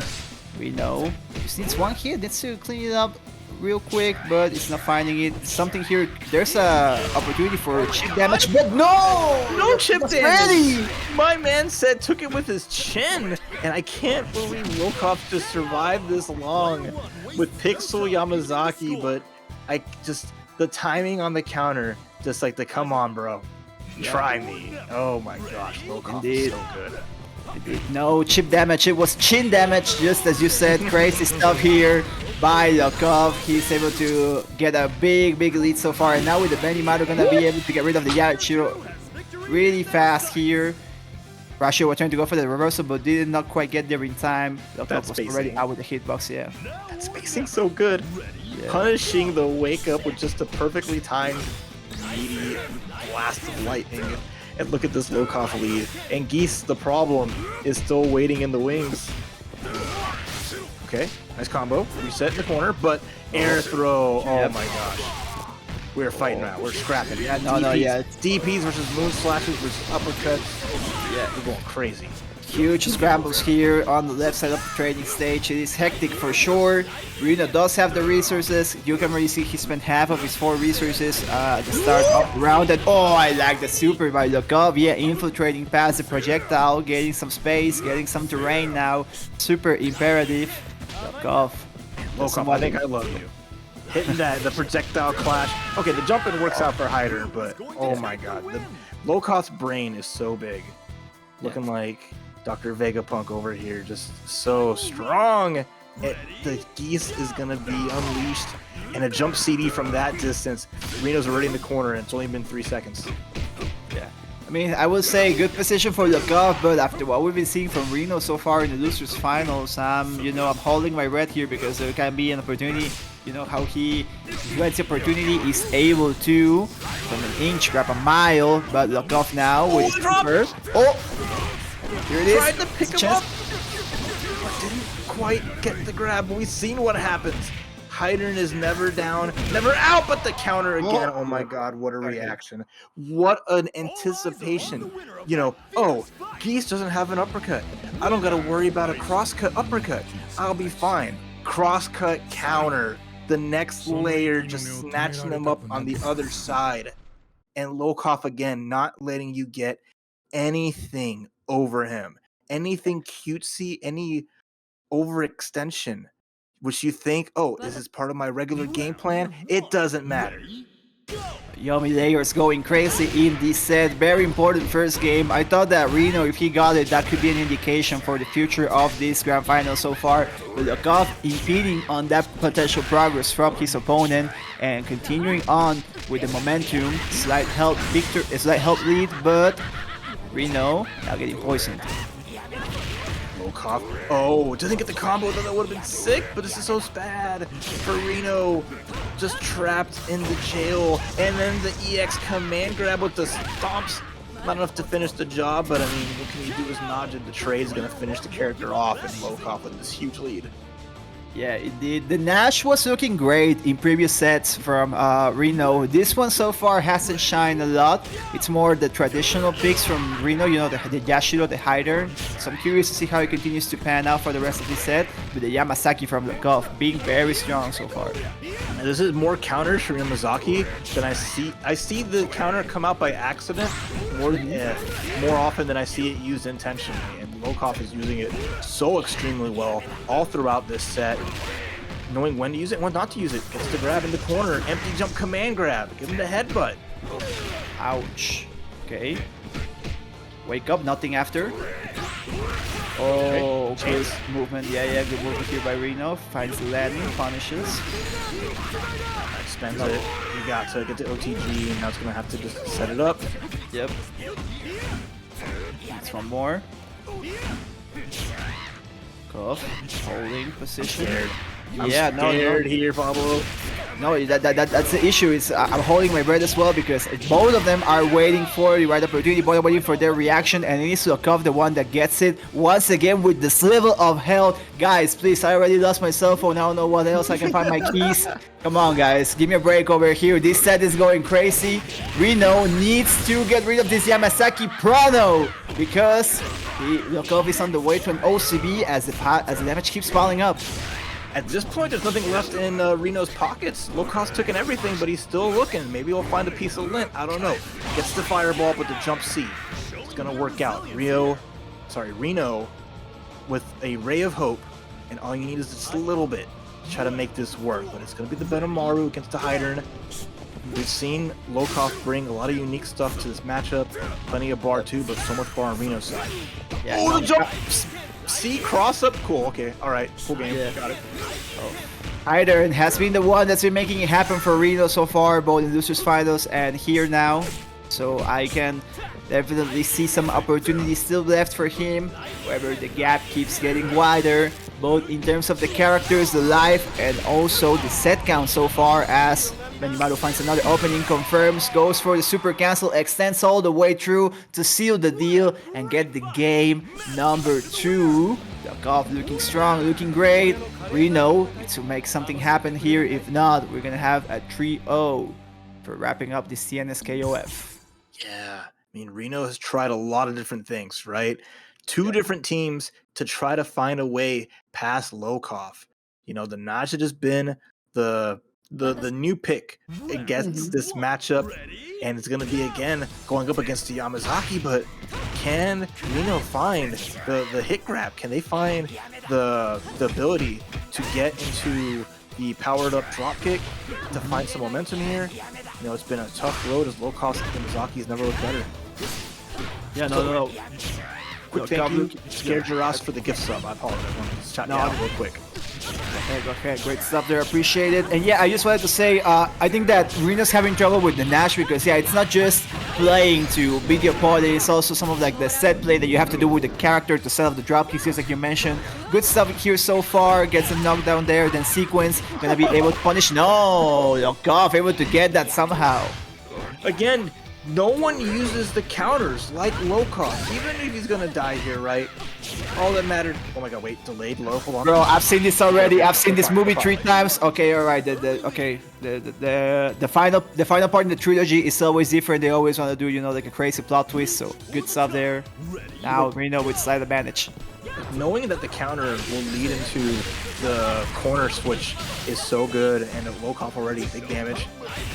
RINO at least got something going, right? Now he's got rid of Yamazaki. That's a start. But confirming the right Koken. Confirming the level 1 super, that was nice. Just, again, recognizing when it hits or when it blocks and making the most of it. Again, it's just Lokof being so aware.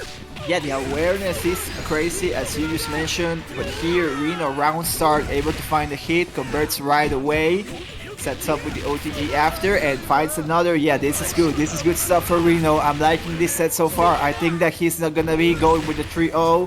He wants to put at least 1 point on the board here, and it's good position. However, this is levels of health. I'm so scared, Raph, because you give this opportunity to Lokof and he's able to do crazy stuff for him, but RINO is locking in. He's not giving him the chances. He's gonna be very, very healthy as he just has to square off against the Geese Howard to secure this point on his side.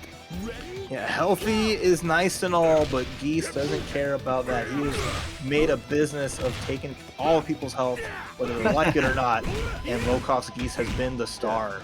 Even without an appearance yet in this grand finals, right? This is the first time we're going to see them activated here already.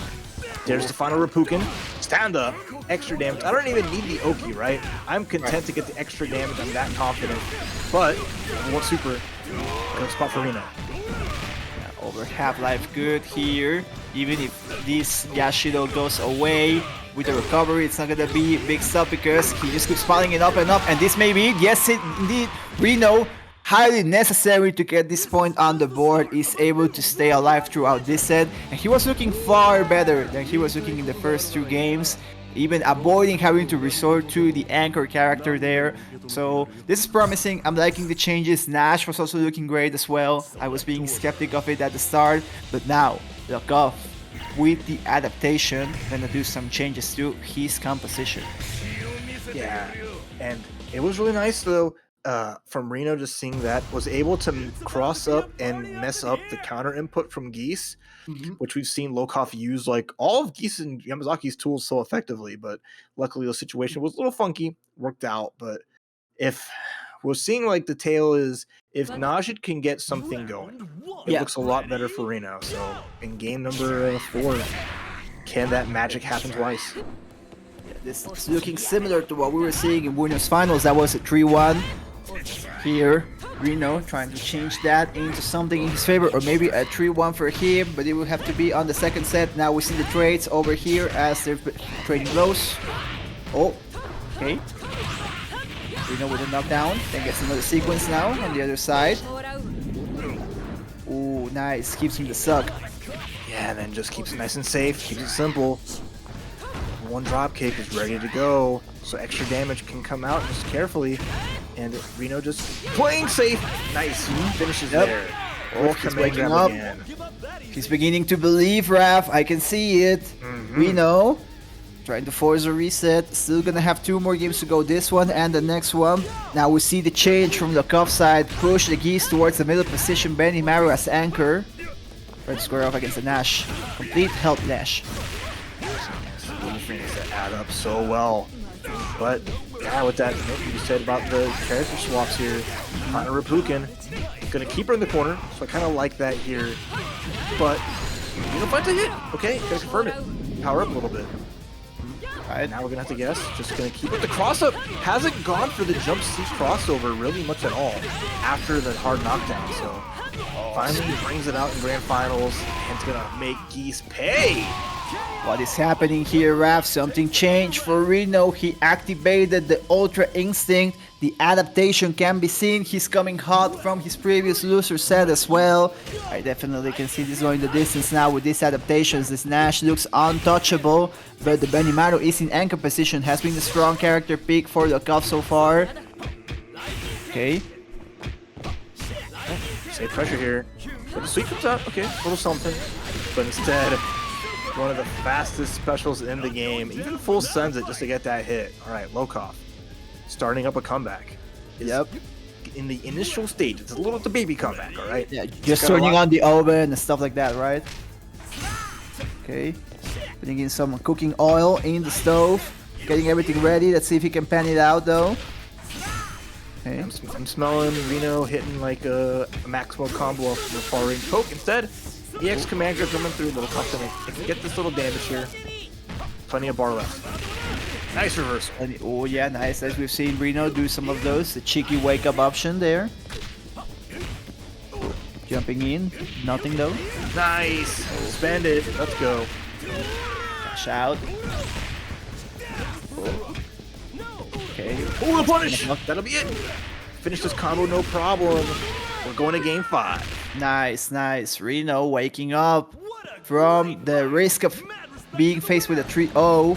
Now putting it all the way back to a potential reverse 3-0 if he's able to seal the deal for this set and get the reset. Liking this so far. Lokof, no changes now. He's gonna stick with this game plan from the previous order select change. Reno, just one more to get the reset. But Lokof, same thing, however, he wins, he takes the tournament. We wrap this up for this 105 edition of KOF at TNS. Starting off now game number 5.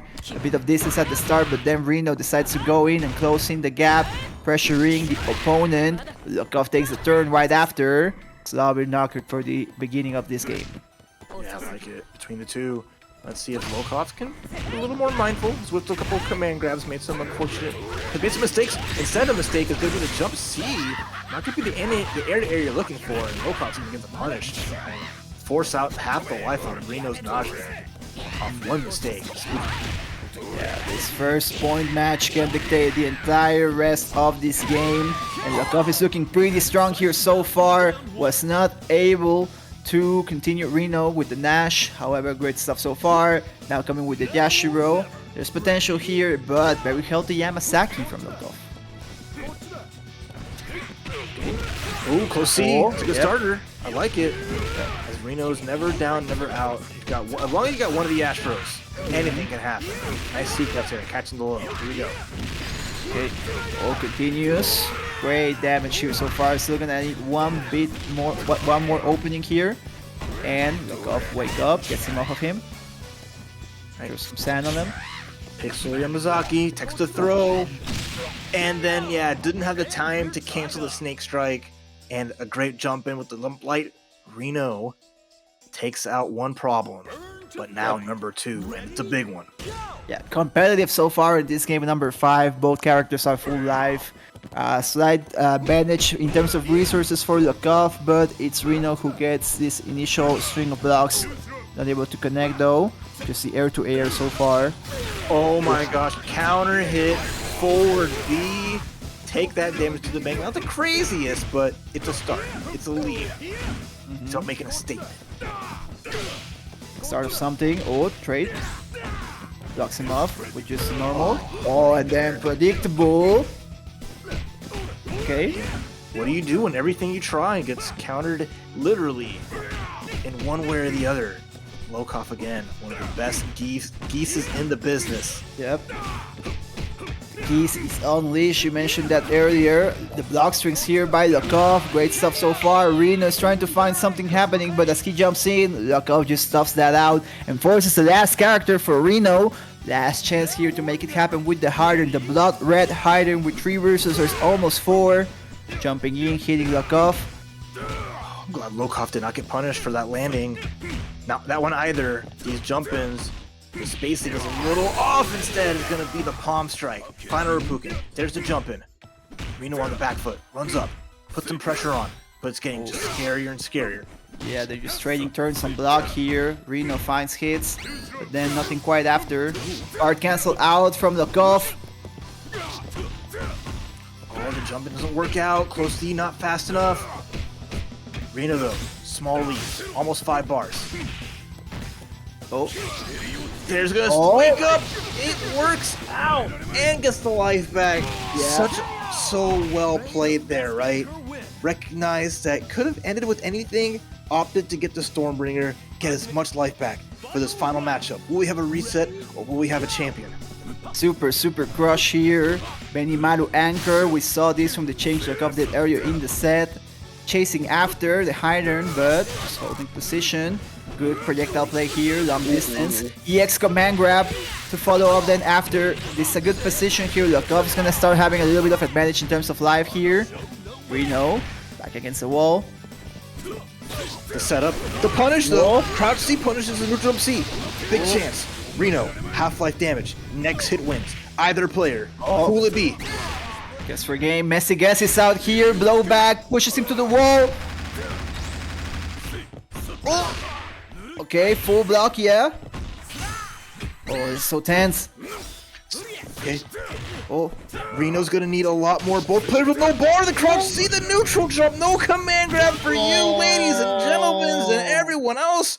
We have a reset as RINO from the cusp of despair brings on a fresh set. That was game number 5 of the first set of grand finals. You thought KOF took a long time. Well, you were right, guys. Darn it. And now we're going to get another whole set. I'm so sorry, Grand Blue fans, but it is how the KOF dominoes fall.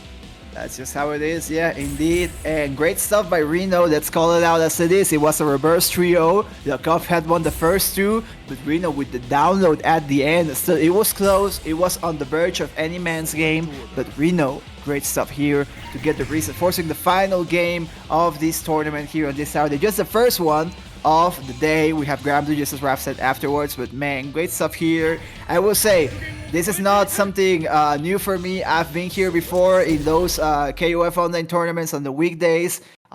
Midnight, 1 a.m. in the morning, watching RINO and Lokof going game 5, both sets of grand finals. It's happened, it's been seen, it's been done and true, and it's happening here now at TNS. However, I wouldn't have it any other way. There's some high-level KOF here, some good-ass KOF.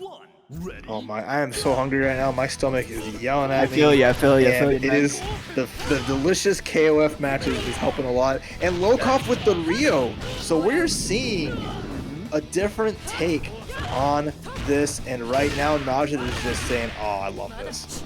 I'm gonna go to town against this character. Although, wait a minute, Lokof waking up, try to go for the light hit reset into the EX Madrid skin, didn't work out. Yeah, interesting pick, the change towards the Rio from Benimaru, especially, you know, the off options that could be changed. I don't think that Yamazaki is not an option to change, but you know, Benimaru was looking strong either way. I do know that he was the last character in the anchor match there for the reset, so I can see the option there. Also, the color change. This Yamazaki, I don't know if you guys know, but the far C hits longer with this color. Oh, heck yeah, I love that little advantage there. Super.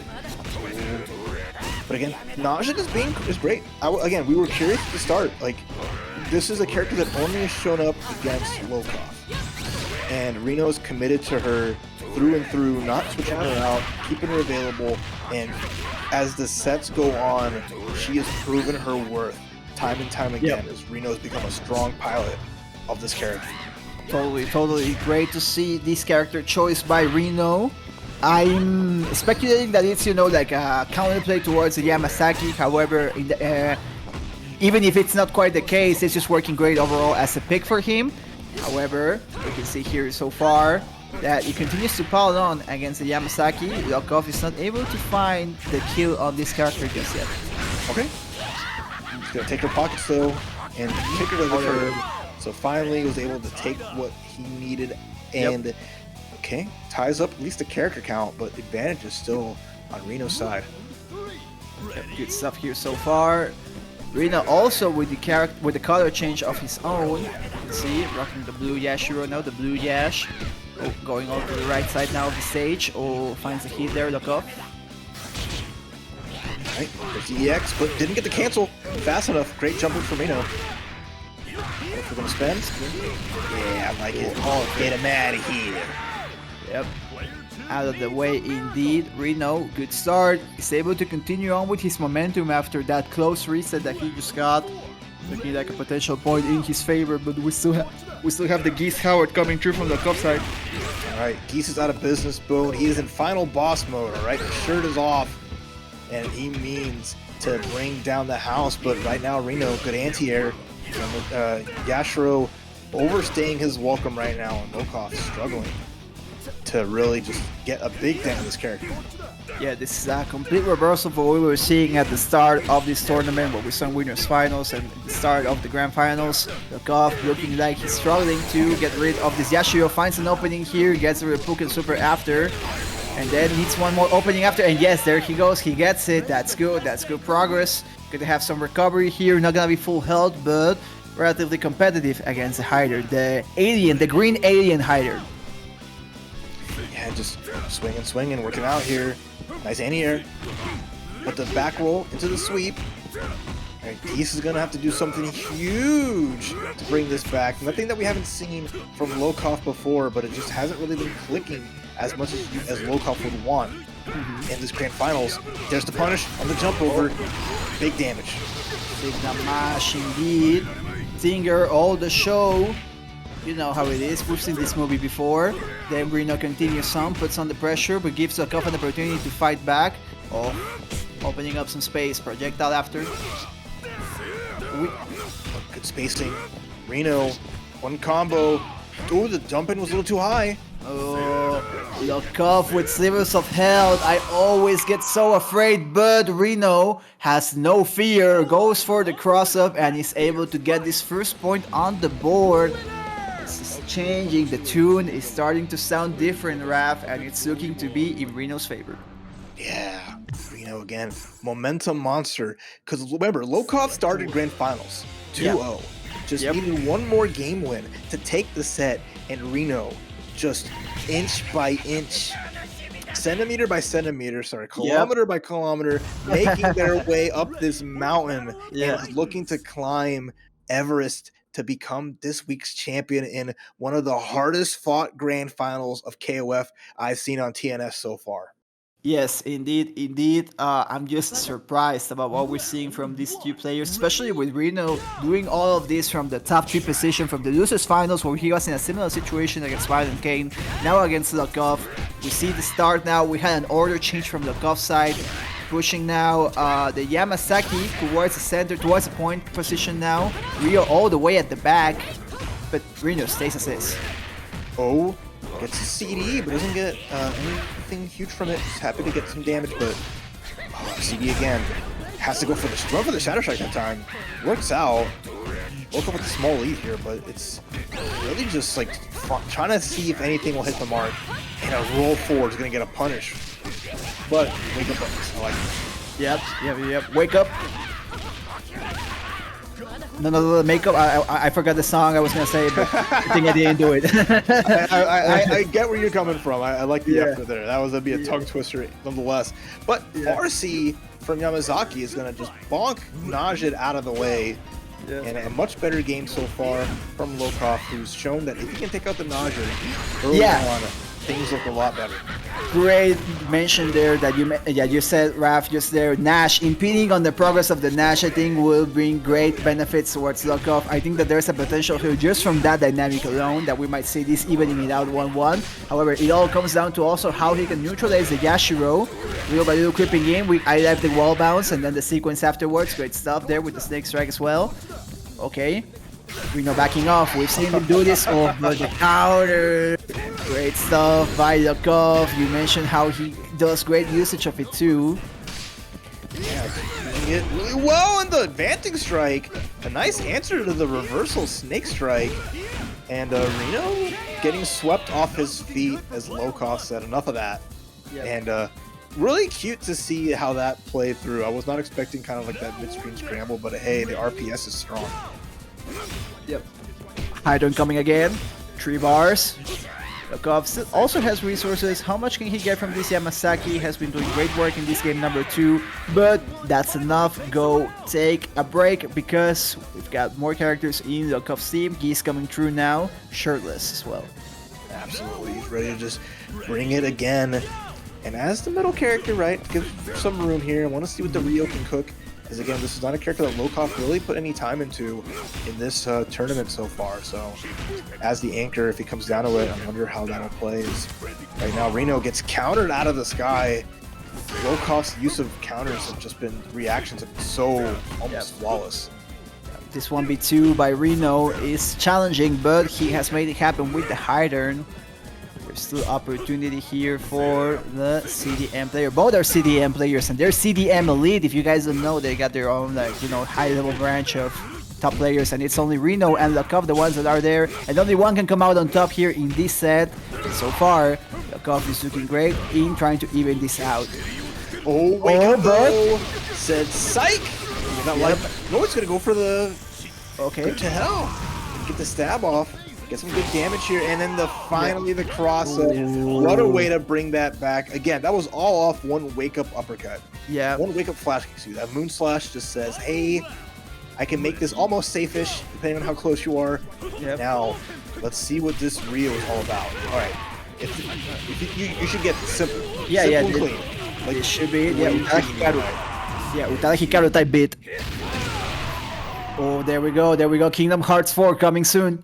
What a stellar fight! I like that. So okay, we saw what Rio can do. And that's the standard Rio. Yeah. I got a light punch, gonna combo that into the EX Shun'Ei, and you know, 3 bars, 2 bars, whatever. That's a wrap. As Rio just has that damage, and Lokof tying up the set.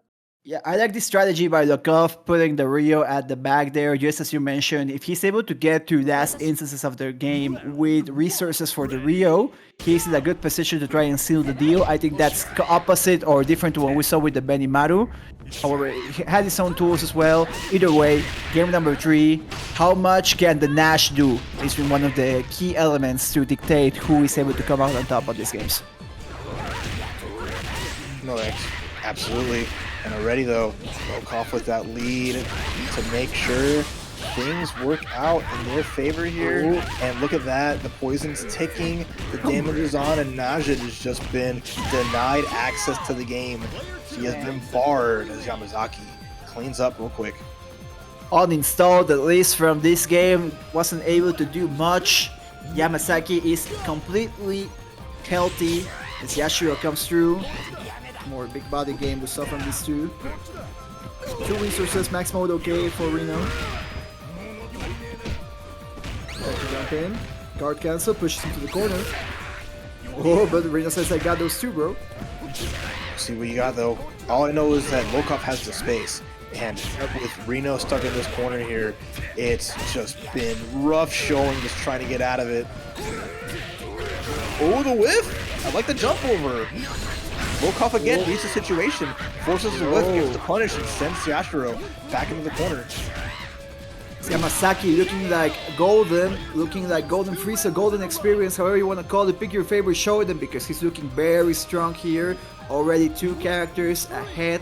RINO once more has to face off with the green Heidern. This Heidern has been good at 1v2s because he did the 1v3 though.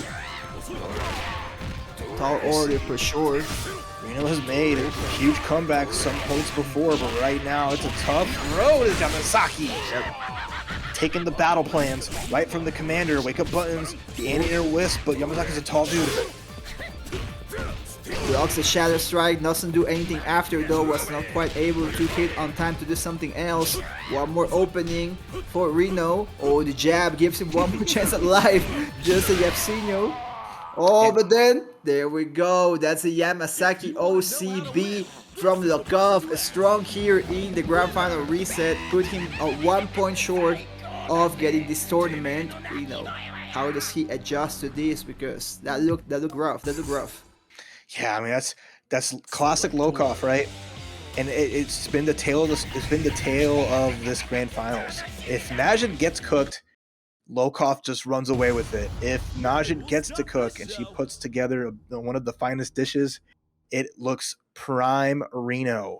Yeah. So this point war decides so much, and we have the potential final point war here. Can Lokof seal the deal, win the set 3-1, or will RINO take us into another game 5? Let's go. The Yashiro pick now for the point, super crucial here because it's gonna dictate if he's able to force out this game number 5, just as you mentioned. Raph, Nash chilling all the way at the back. I can also see the value in that change. However, it's all coming down to if RINO is able to go head to head with the Yamazaki now. We'll see. That's a really tough part. 'Cause, I mean, you're in the corner Yep. after such a short amount of time. CD is going to connect. That's full damage into the reset. Again, this onslaught of pressure. Give me that phone and you can get it back after class. Bro, I already gave it to you. This Lokof is going crazy with the Yamazaki. It's just like we had in the previous game. Instead of the Nash, it's a Yashiro this time. Now Heidern coming through. Gonna bring all the alien energy out here to maybe try and fight off against this golden Yamazaki. Alright, Big Booger. I don't know what you can do here against what seems to be the strongest wall in fighting games, as Lokof has just made every decision count. Has been playing just almost flawlessly after the reset and after that first game. Good stuff so far. Okay, Moonslasher EX puts him off away. Starts pushing him to the corner. Oh, the cross. Side switch. Yeah. The side switch was crazy there. Oh, but Lokof is full defense, and when he finds the right opportunity, gets a poison, gets a stomp. Now just waiting to see what RINO's gonna do to try and get out of the corner. Alright, Oh, the job's gonna work. Nice. Okay, and with the suck. And don't have to do too much. Instead gets supered! Are you kidding me? When you think you have the right answer, Lokof again changes the question. Yep. And right now, what a bait! Give me that noggin and the big stomp. Lokof is playing so far ahead. Yeah. RINO And- is playing checkers, Lokof is playing chess. One character left. Super rough out here now. RINO with the Nash anchor. Let's see how he plays out in this position in his team. It's do or die now, and it's back against the wall here, both physically and figuratively. Because yeah, it was on the risk of facing another Yamazaki OCV. He's able to break that out. He's able to cut the blading on that one, but still has the Geese, still has the Rio. Lots of options here for Lokof. Looking rough, but I believe. Okay, jump D. Oh, the roll from RINO. That was probably the most reckless thing they've done so far, but it's okay. They get the power up. Same side, but no combo, and now we're mashing. Hell yeah, big damage incoming. You can hold, you can keep your level 3 drop kick. Yep. Stand out. Okay. Rock strings. Grab bookend to cut the distance. RINO trying to get in. Oh, but yeah, big hit on block gives Lokof his turn back. Oh, there we go. Alright, spend the drop. Extension here. You gotta spend your resources. You have to take Geese out now, and that's gonna do it. RINO, the right amount of hits. The combo just did just enough. Keeping RINO's dreams and hopes alive, but this is Ryo Sakazaki. One crouch A. Yep. Oh, and that's one little tap. That's it, right? Any cancelable normal that connects here now for Lokof is basically gonna give him the game. He's able to finish the sequence. He's got 2 resources max mode available, 2.5. And the probably here, yeah, RINO on the verge of the guard break, and then on the verge of having no resources. Now I think this might be it. This might be Goenitz. No, goes for the double DP. Tries to set up, tries to keep the resources for defensive play. Lokof on the cusp of getting this. RINO backs all the way off. Get away from me, bro! Don't touch me! Oh, the jab, the 2A there at the end gives Lokof the victory here in this TNS KOF 105 after the reset, after RINO was trying to make this happen, then the Nash in the anchor.